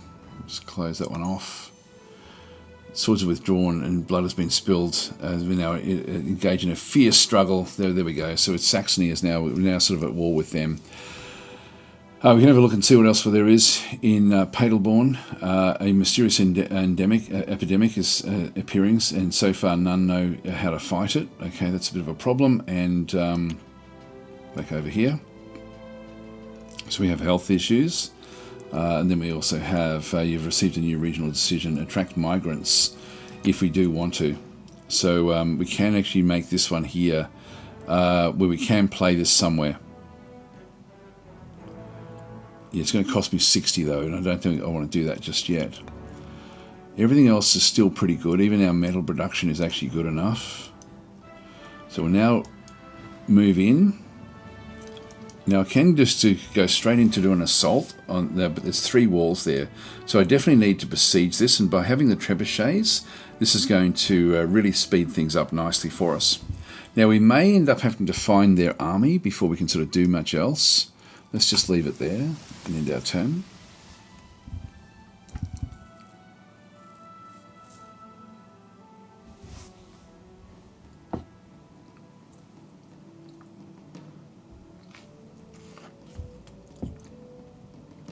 I'm trying to say, I know this is a military game, but it's a pity that now here we go. We've got an attack. They've come back with their army, so we now actually have. This is a forest, which is not going to help us. Actually, I didn't really realise that. So Saxony is attacking us. We've got a combat power of 21 with 5 units. They've got a combat power of 6 with 1 unit. This is in Angria, which is back up in through here. So this is actually not really a problem for us. Now, with these little battles, I can export the battle out, which I can play in Field of Glory 2 Medieval. But they've only got the 1 unit. And we've got 5 units protecting this. Which means in the game, and the forest has got a frontage of 8. I'll try to explain how this one works. Let's just go and view the battle. I could export this one out and fight it, but we'll do that with the big armies if they sort of come into it. So we'll just go into view battle in here. And so the way this one works is we actually have like just defensive troops in through this other side. They've come in with the early levy spearmen. They're going up against medium militia here, which means that they're going to have like a bigger attack. If we have a look and see what they can do, they've got 3 hits and 2 effectiveness, which gives them sort of like 5 hit points in total. They're charge breakers, so they're good against horse, but this is not horse. Range phase, so they have a combat rating of 5 during the so they have a range defense rating of 5. So they've got a combat rating of 5 normally. The range phase using range defense, yeah, that's okay. Effectiveness of 2, experience level 0, minimum rolls 2. There's no leader here, so nothing's really going to help them. Base dice of 1, plus 1 leader. Oh, gee, they do have plus leader rating there of 2, number of rolls 3. I'm not exactly sure why that would be the case. We have peasant militia in through here as well. We should still be okay against these guys. So these guys here, for example, have 3 and 3. Dual when using defense. We've got combat rating of 4 versus their 5. Let's just see how we go. Let's just go and start the battle. So range phase. Looks like these guys do actually have some sort of range ability. Range attack rating. I'm not sure what the attack rating is. Oh, there we go. They've actually exhausted them. And so in this case, we've gotten rid of all of their effectiveness, which means that they fight less effectively. So their rating will come down. It's a bit convoluted the way this one does work. So I'll try to explain how this one does work. They do actually have a leader. So they've actually got an attacker in through here with an offense rating of 1. What that one does is it gives them an extra dice to roll, and back in through here. So we both have like a standard dice that we roll that gets added to our attack number, and it's just this unit versus this unit. They're attacking in through the forest here. But this leader with his 1 as an attacker gets that one there. If we were attacking and he was defending, he'd have 2 more dice to roll. These are 10-sided dice. And so he's going to re-rolling a 10-sided dice. Whichever the highest number is across his dice gets added to this number 2, and then whoever wins actually then wins that particular combat. So we have like a lot of hits and effectiveness. Now, just going through what we end up having, he's got a combat rating of 5. He's clumsy, that's right, because he's actually if we have a look at this one through here, you can see they're clumsy too. Because he's fighting in a forest, and these heavy troops don't fight well in forest, and so he's got -2 there, and he's also exhausted now with the ranged ability from the peasants. So they've actually sort of worn him down, and so he's fighting with -3, so his total attack rating there is only 2, whereas we start off with 4. And then we have a terrain defense modifier of 2. The terrain defense is like when you're the defender, depending on the terrain that you're fighting in, you end up with like, sort of, for example, forests give you a +2 if you can sort of use it, which we can. I think mountains give you even more. Plains have got like a 0, things like that, for example. There's also frontages, which we're not sort of making use of, but the frontage is important. So we've got 8 along through here, and we can have 8 for support. So we can actually have a full army of 16 can fight in forest. In the plains, you can have even more. So anyway, we're in a good run through here. We have a minimum roll here because we're considered to be strong. We have a minimum roll there of 3. He's got a no minimum roll there. So if we roll less than 3, we'll roll again until we actually get above 3. So we're at least going to get 9. So he's got a lot of work to do to actually win this one. Let's just go and play it. So we already won by heaps, and so we actually ended up destroying them because we had such an overwhelming difference. If there was only say 1 difference, they would have taken 1 hit point. 2 difference, they would have taken 2 hit points. But in this case, we're miles ahead of them, which means they've completely wiped them out. So they've been destroyed. We didn't take any negatives in through there. So again, they used the 6 that they rolled there, added to the 2 gives them the 8. We had the 8 because it's higher than the 3, plus the 6 gives me a 14. So that's sort of why that's doing that one through there. And so that battle is now done. So the battle system in the game is quite cool, the way it does sort of go and work. So the armies that you put together are important. We'll just go and click on that one, view the report, that's fine. And so our defenders actually won that battle, which is great. And now we should have another one. Here we go. So we are now the attackers coming in against this particular group. Now Agildus looks like he's actually come back through again and retreated back in. So he's actually now come back into here. We have our attacking value of 127 against their combat power. They've got 6 units, we had 11 units. This one here is a hill with a frontage of only 10. So this one's going to have more, like if I use this one for the combat, I can either just view the report and see what the actual result was. I can export the battle, which is what we're going to do now. So we'll play this battle out in Field of Glory 2 Medieval, which is what I love about this game. This one, it sort of creates like, this game is like the veneer to then be able to go and play like meaningful battles in the other one. And so they've got a defense of 2 in through here. So if I do play the battle out, which I don't want to. I do want to play it out in the other one, but they'll have an extra 2 rolls. We'll have an extra 2 rolls because we're attacking. We do actually have 11 units, which means we should end up being able to get around the outside edges of them to then go and attack them. But anyway, let's just go and export the battle. Hopefully this will work. When I was using the test version, it wasn't working properly, but I'm thinking it will now be okay. So now it just wants us to close this one. I'll just go yes. It will now open up Field of Glory 2 Medieval. So you do need both games to be able to do this sort of combat.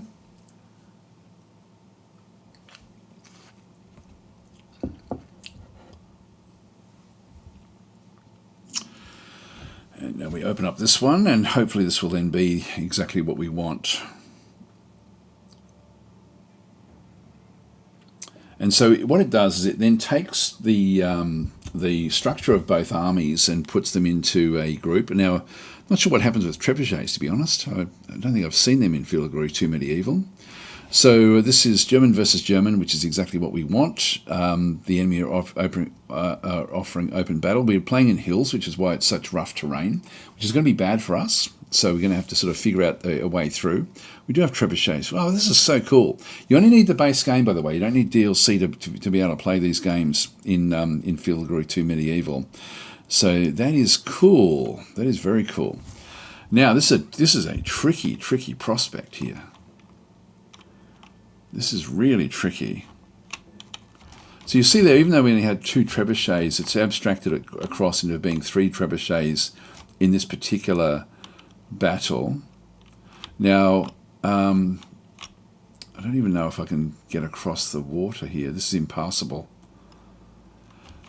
So I think I'm better off having the trebuchets. If I press I, did we get information?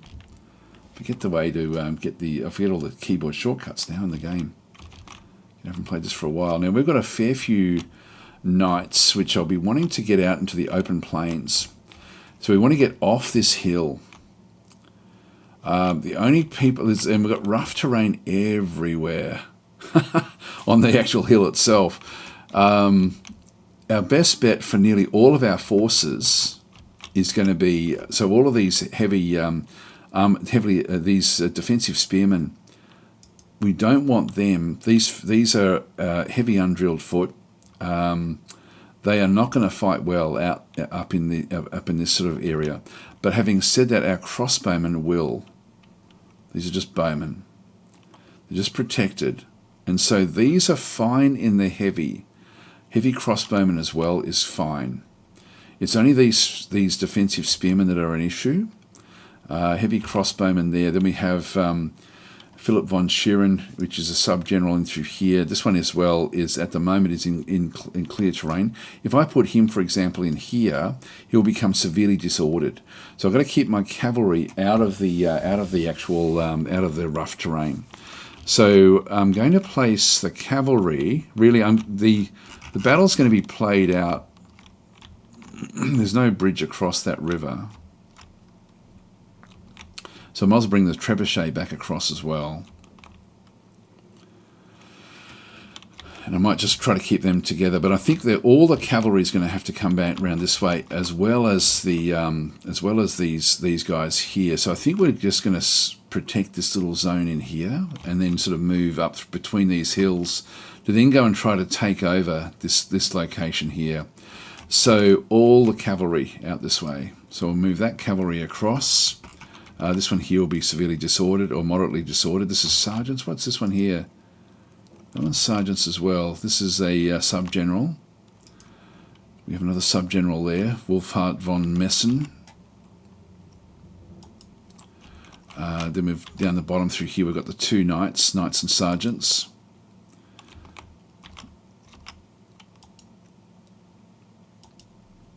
Just have them sort of all move out this way.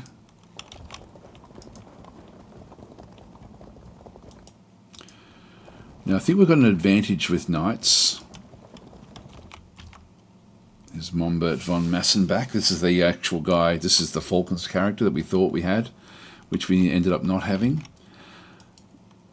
So I'll have him also then just scoot out this way.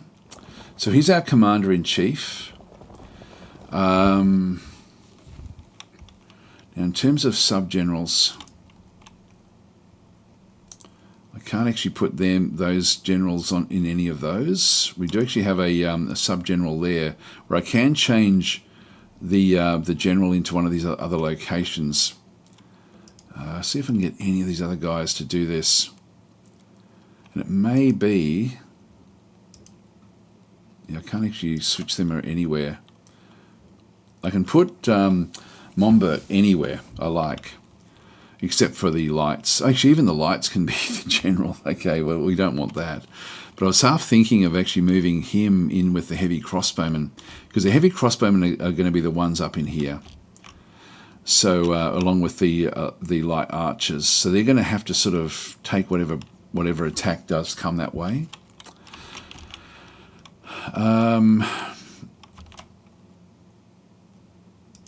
Yeah, so I can't move off this leader. This one does actually have what it does do. We have a sub-general in here, which again I can move these into these other locations. I might do that and have one of these guys just go and transfer the general across into one of the heavy crossbowmen. So the heavy crossbowmen they are bowmen, but they are protected, and they do actually have 50% swordsmen, so they can fight. So we'll actually move them across. Let's just go and restructure everything. Let's just get this trebuchet back a little bit, and then we'll restructure where it is. Same with this one here. Don't really want that back there just yet. We'll just move them in. I'm not exactly sure how these are. These are heavy artillery, 80%. We've got ammunition there for 5 turns. I'm not sure exactly how we can make use of them, but I'm thinking I'm going to have to bunch them up into here somewhere. They can't go on the hills, so we'll sort of move them back. They don't have any movement, I don't think, either. So the cavalry, I'll move back this way. So I'm going to have all of them zip off. In fact, there's no rush with these. Let's move them all the way back. Swap the positions there. Now they're going to start off severely disordered there with these knights and sergeants, which is actually okay. Let's just swap these over. And then we want to get all of these guys as well.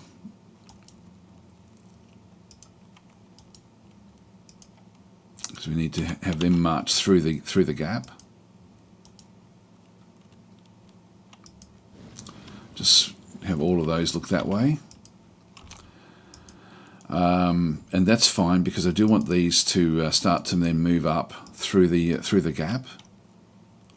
So we've got Horbert von Kratzau here, the sub-general. We'll sort of look after these guys. We want to get them into here. These ones into this other side. I'll just have them. Actually, we can't change what they're doing. Why not? That's all right. They're going to be moving out onto this other side as well. I'll just move them up here, just so we can spot a little bit right from the very, very start. So we'll start to make use of this hill. Now the trebuchets, I'll keep all 3 of them together.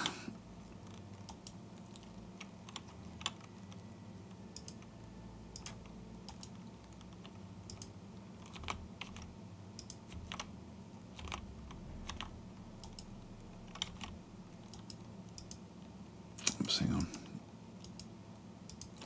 Leave that one there. And we still have more sergeants here as well, which are only moderately disordered. I have to go through this side.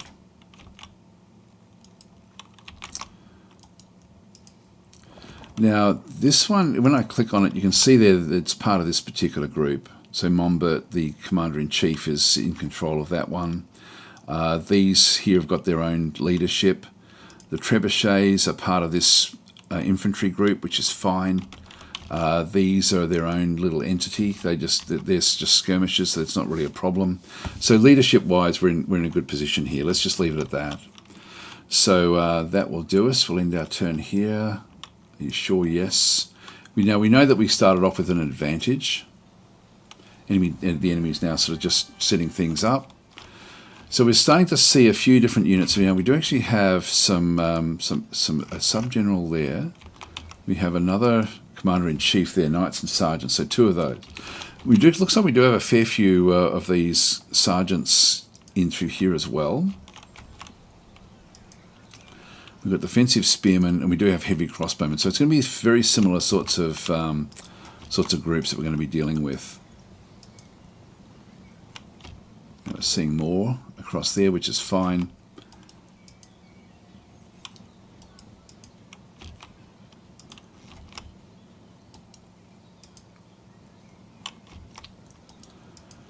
Just watch and see what actually happens here.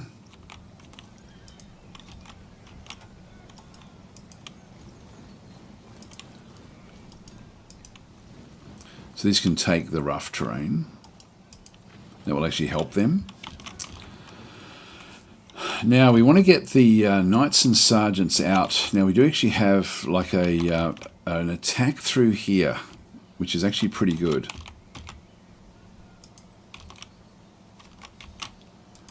These can move actually, so I might do that. I'm not sure how far out of shooting range. I'm not sure what the shooting range actually is. Now there is a keyboard shortcut that we can use for this. So we have next unmoved, next unshot, toggle line of fire. Not bad actually. So just moving them up a little bit will help. Toggle line of sight is not going to really worry us. So that is number 1, that is number 2. The command range there is not going to worry us either. Toggle detailed unit information. Okay, there's control left click to get the information. So I can do that one. So artillery, unmaneuverable.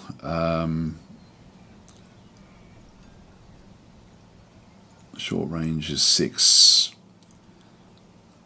Effective not reduced against armor. Extra negative modifier on target. I think we can do this one from behind cover. Okay, what else do we have? That's the details, combat log, casualties. The combat log we can have a look at when we need to. So that's just I'll leave that one. I'll leave it on for now. Actually, no, I won't. I'll keep it off. We'll just have a look at it when we need to see it. No casualties. That's the army list that we actually have, and then the briefing, which we don't need to be seeing as well. So we'll just start to move up in and around this region and just look to defend this particular spot in through here. So I will actually go and move these up.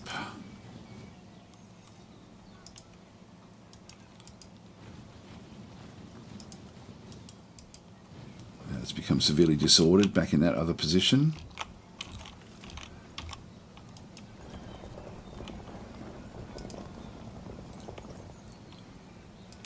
I want to get these into a position where they can just do what they have to do. So just get these ready to flank. These are a little bit more manoeuvrable than the heavy guys. The knights and sergeants can't maneuver anywhere near as much. This one can still do a turn at the back end. That one could also turn if we needed it to, which I think I will do actually. That one as well. Just sort of get it charging up through these roads. So we'll move that across.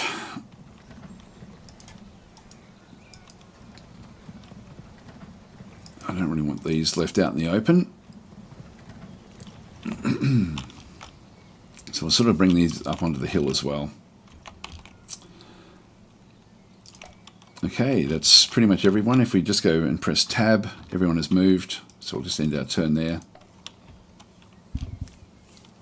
Now often they don't move for a few turns, just to sort of try to get it back. So this is in Goslar. We're actually seeing in 1224 is what we're sort of then playing. So by playing with the late Middle Ages, we end up with these much more effective knights than what we end up playing with the standard game. And I've been so looking forward to this.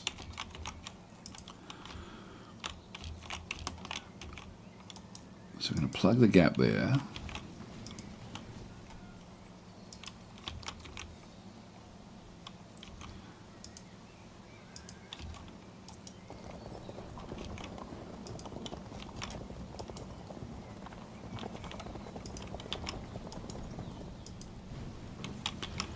You see that one doesn't get the chance to re-maneuver.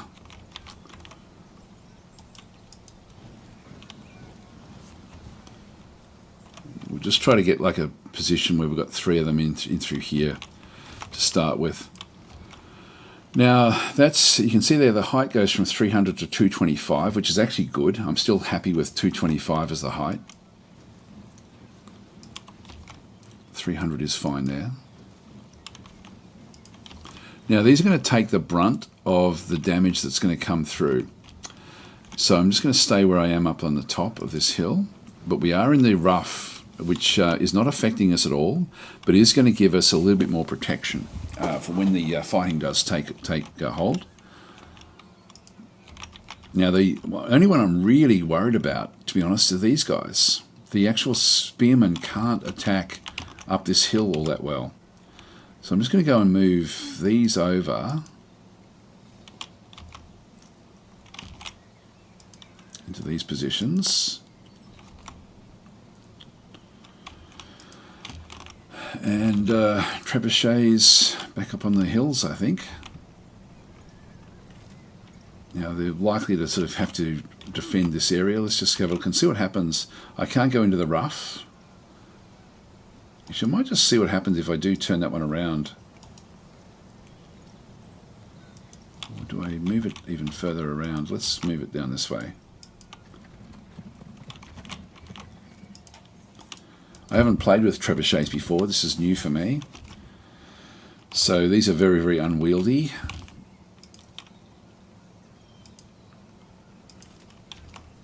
And again, we just want to get these in a position where they can do the charge through this area first. Whereas I want these to end up being able to maneuver out. Maybe they even start on the hill here, and then we come charging in.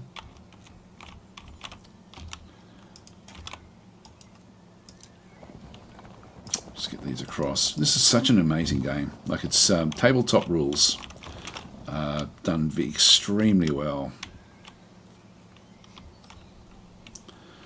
So we'll end our turn there.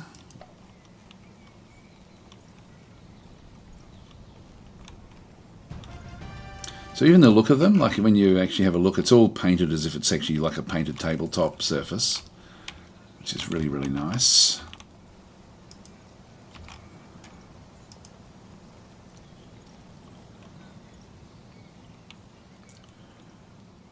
Yeah, I think we're gonna have to have one there, and one here, I think.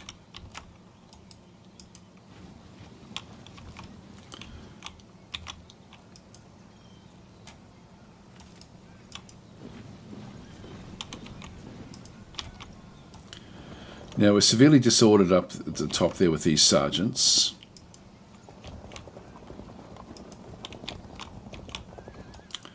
But we'll just get them started on the hill.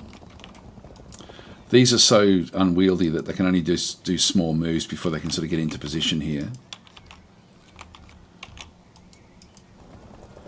So we'll get the sergeants all on the hill, and then we'll get the commander-in-chief around the other side.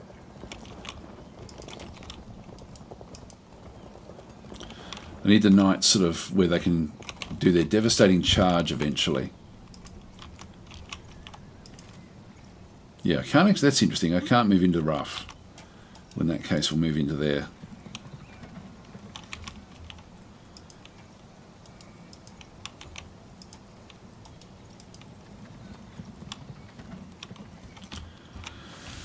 And bring these up. Okay, so with the group that we have, I can bring them down. I might do this just to sort of start to pepper away at the crossbowmen. Maybe at these. They're going to be the ones that will probably hit us hardest, I would think. Well, maybe not. Maybe not. And our turn there.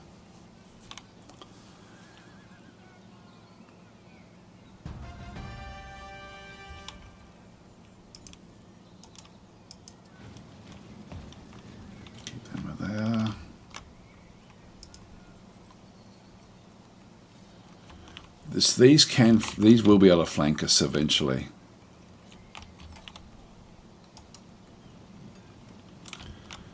Now I can do a bit of a fight there. It's just not going to do much. Let's wait until we can get some other shots coming in. Everything else is looking good there. Just change up the direction of these. Didn't mean to do that. Do that move. Do that.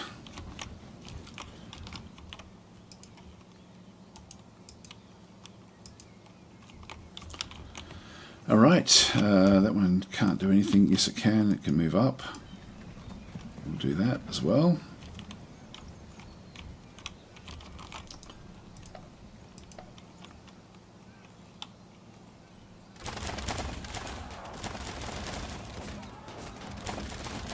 I don't mind them doing this because it's going to now start to draw them forward a little bit.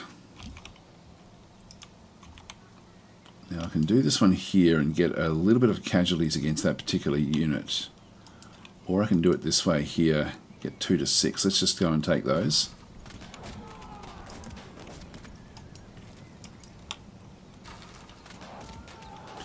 Now they're going to be chased away, which will be fine.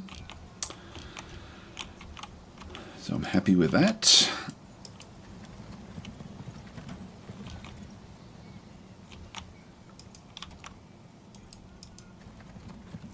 Bring the trebuchet up.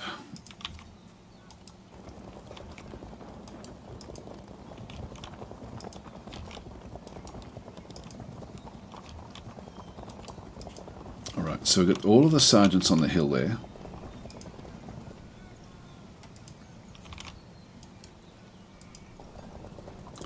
I can't change the direction of these. This is one of the little things, even though it's maneuverable, it doesn't have the ability to re-maneuver at the end, which the sergeants, being slightly lighter armed, can do.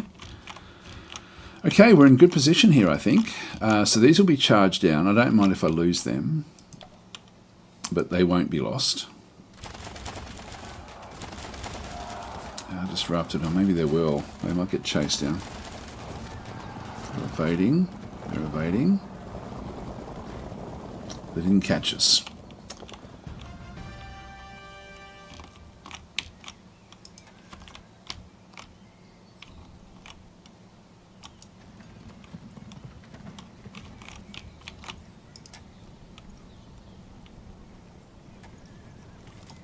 Move that one back this way, I think.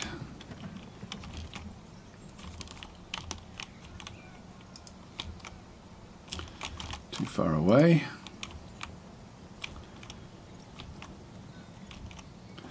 I'm going to run away now with these. I'll keep them sort of where they are. They're disrupted. But I'll see if I'm going to draw them further in.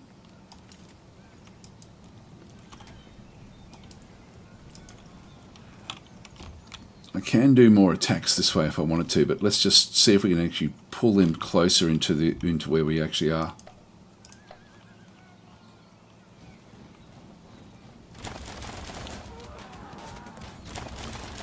While they, yeah, here we go. This is good.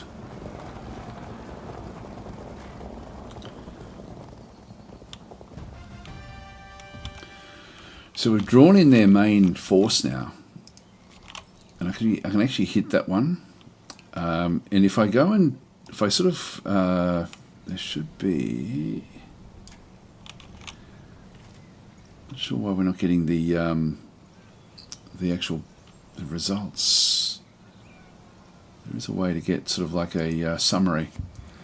Next moved.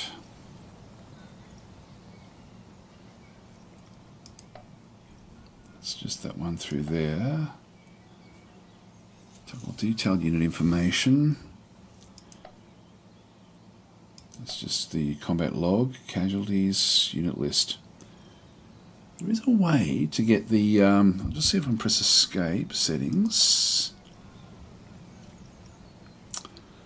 Tooltips. I'll go to detailed there, combat log off at this stage. Close combat reports will go to detailed there as well. Minimap I'll keep off. Hot seat mode is off. Sorry, that's on, that's off. All right, we'll accept that. And just press escape.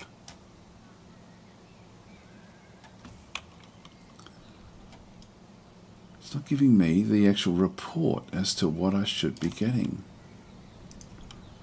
I don't know why. It normally would. What am I doing wrong here? Hi Gorox, how are you going? Can I build and use cannons now? Yes, you can. Basically, towards the end of this period, there is usually a way, and it's been a little while since I've played this.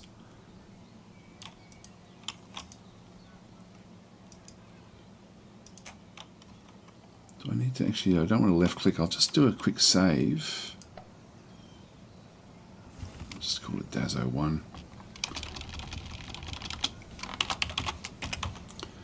Just in case I screw this up. Oh, there we go. Yeah, if I do a single right click, I then get a bit of a information about it. So so this case here, what we end up getting is we have a loss when we actually come in for this one because these are much more heavily armed than what we are. Combat strength modifier none, prediction. Yeah, that's okay. So and then we lose it anyway. But what I need to be doing here is to attack these in different ways. And we need to sort of start to get into a position where we can start to end up with the ability to surround this. So that one there, I can actually now move this one up, which is then going to draw the whole attack forward. I can also move these down to start to get shots. That would then change the whole complexion to here, where all we lose with this is the is this, which I can't do.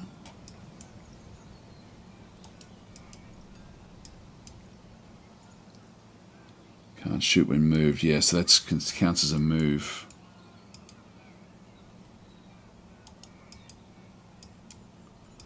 I think I might.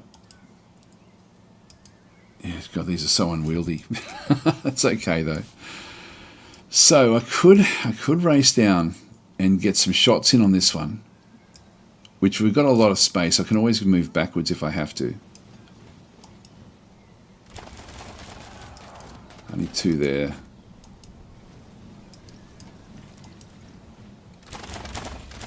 Another one.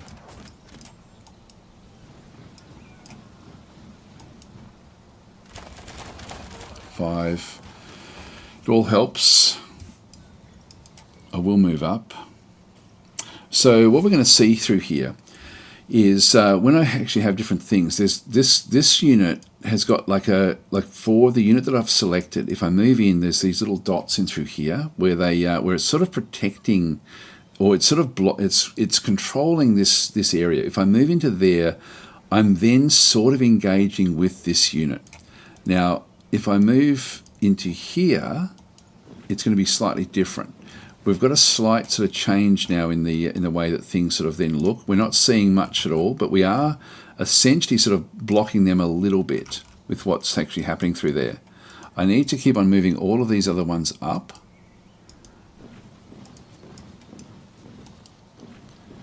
I'll move that one up as well, but I can't change the order of what we're doing. These ones will possibly just keep on charging into this particular unit, which I'm sort of not unhappy with. I'm just going to move this one right back out of the way now. But having said that, I want to be moving these cavalry around to get them ready for the assault. So they're going to be sort of coming back in around this hill. I can use these other guys to get into position. And you can see there, again, there's a block there, a block there, and a block there. These are all sort of controlling things. This one here will start the process as well. I think what I'll do is I'll allow these to get back into there. And I will take a shot at them. Yeah, nothing actually happening. Now, if they attack us on the hill, it's not going to worry me that much because we're both going to be severely disordered, which is then going to cause issues anyway. So even though we're disordered on the hill, it doesn't matter. So that's actually fine. All right, let's see how we go here. Let's just end our turn. I can just still come back in and just keep on peppering away here. The archers just aren't doing anything against these such heavily armoured troops. Now I'm going to have to get going actually, you guys. I'm going to have to leave it sort of mid-battle and then come back and play it again. They're now all moving up. This is exactly what we want. This is exactly what we want. So their commander-in-chief is still back into here. They're now starting to sort of work their way into here. We need to get some combat happening. We need to move up and block these in. So I can actually attack this one. Now, the initial one we have here is a loss. After that, it's a bit of a win. I'm just going to turn around. These are defensive, which means that they don't attack well at all. I'm going to move this one. I'm going to leave that one where that is. Do we have a shot here? We do.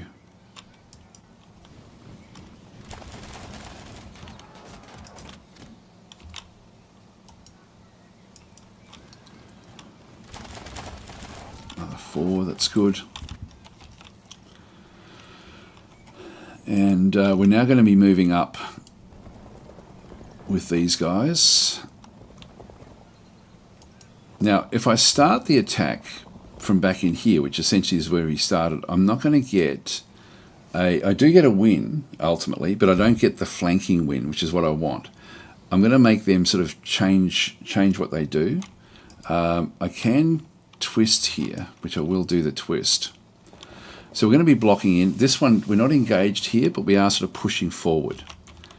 If I move up, I don't want these flanking, so I'm going to keep them back where they are. Flanking is incredibly important in this game. And so I'm going to leave these in reserve. There's nothing much we need to do there. Now I can't shoot these. No line of sight, but we do have line of sight there.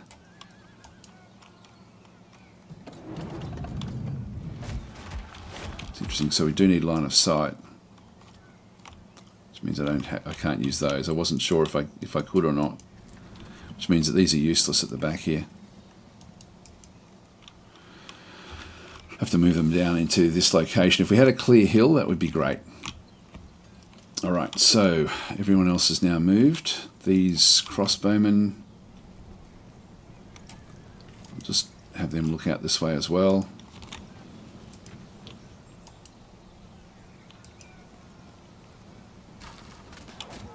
Okay, they're now starting to they're taking issues here. So we'll be in a very, very good position to roll this all up next turn.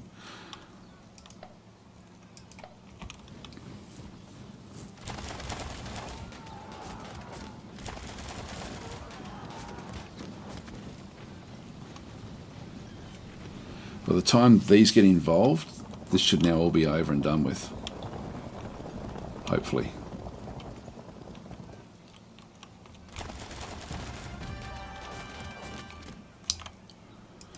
So I'm going to charge this. Yep, and they're fragmented straight away. So we've actually smashed straight through them. So they're caught. This one here, we get a flanking shot. And you'll see there that when we sort of say flank charge, cohesion won't drop on contact as not already in combat. So if we can make it go into combat, if I can force this issue here, even though we have a big chance to lose, hopefully we stay in it.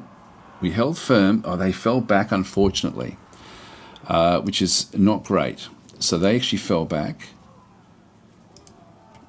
Now I can smash this one again. I can actually go all the way back in around into there and hit this one again,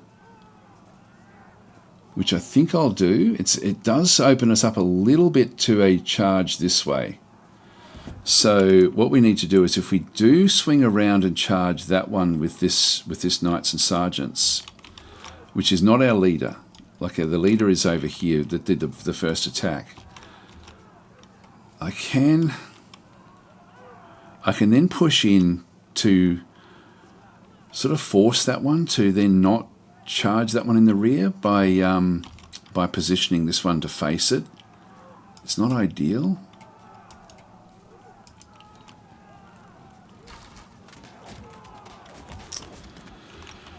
I can also try to do it here, which will then push it back, but I think I sort of want to try to keep it in the fight.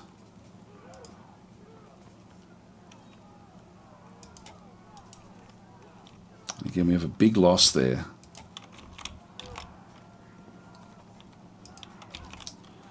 Let's just see how we go.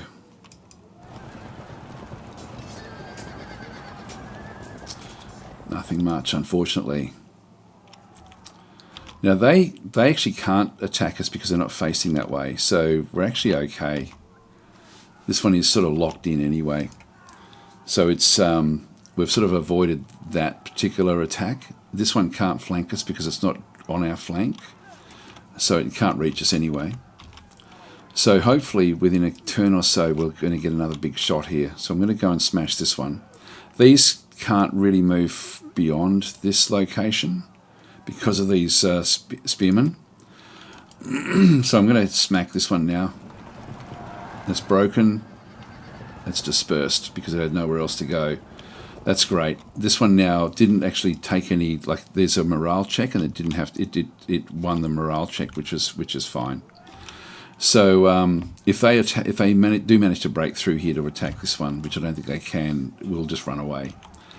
So that is fine where that is. Move this one up. Move these around. Anyway, guys, I really do have to get going, so I'm going to have to leave it here, and then we'll come back and... that's when I've done this a bit.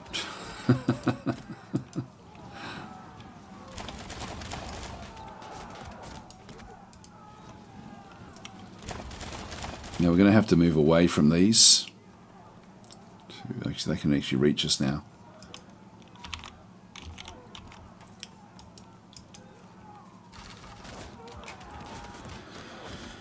All right, we'll see if we can get them to charge this one down, if at all possible.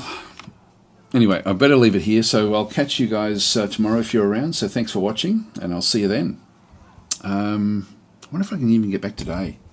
It's Good Friday for me, so I will have a bit of time. I'll see how I go. Anyway, I'll catch you guys later. Thanks for watching.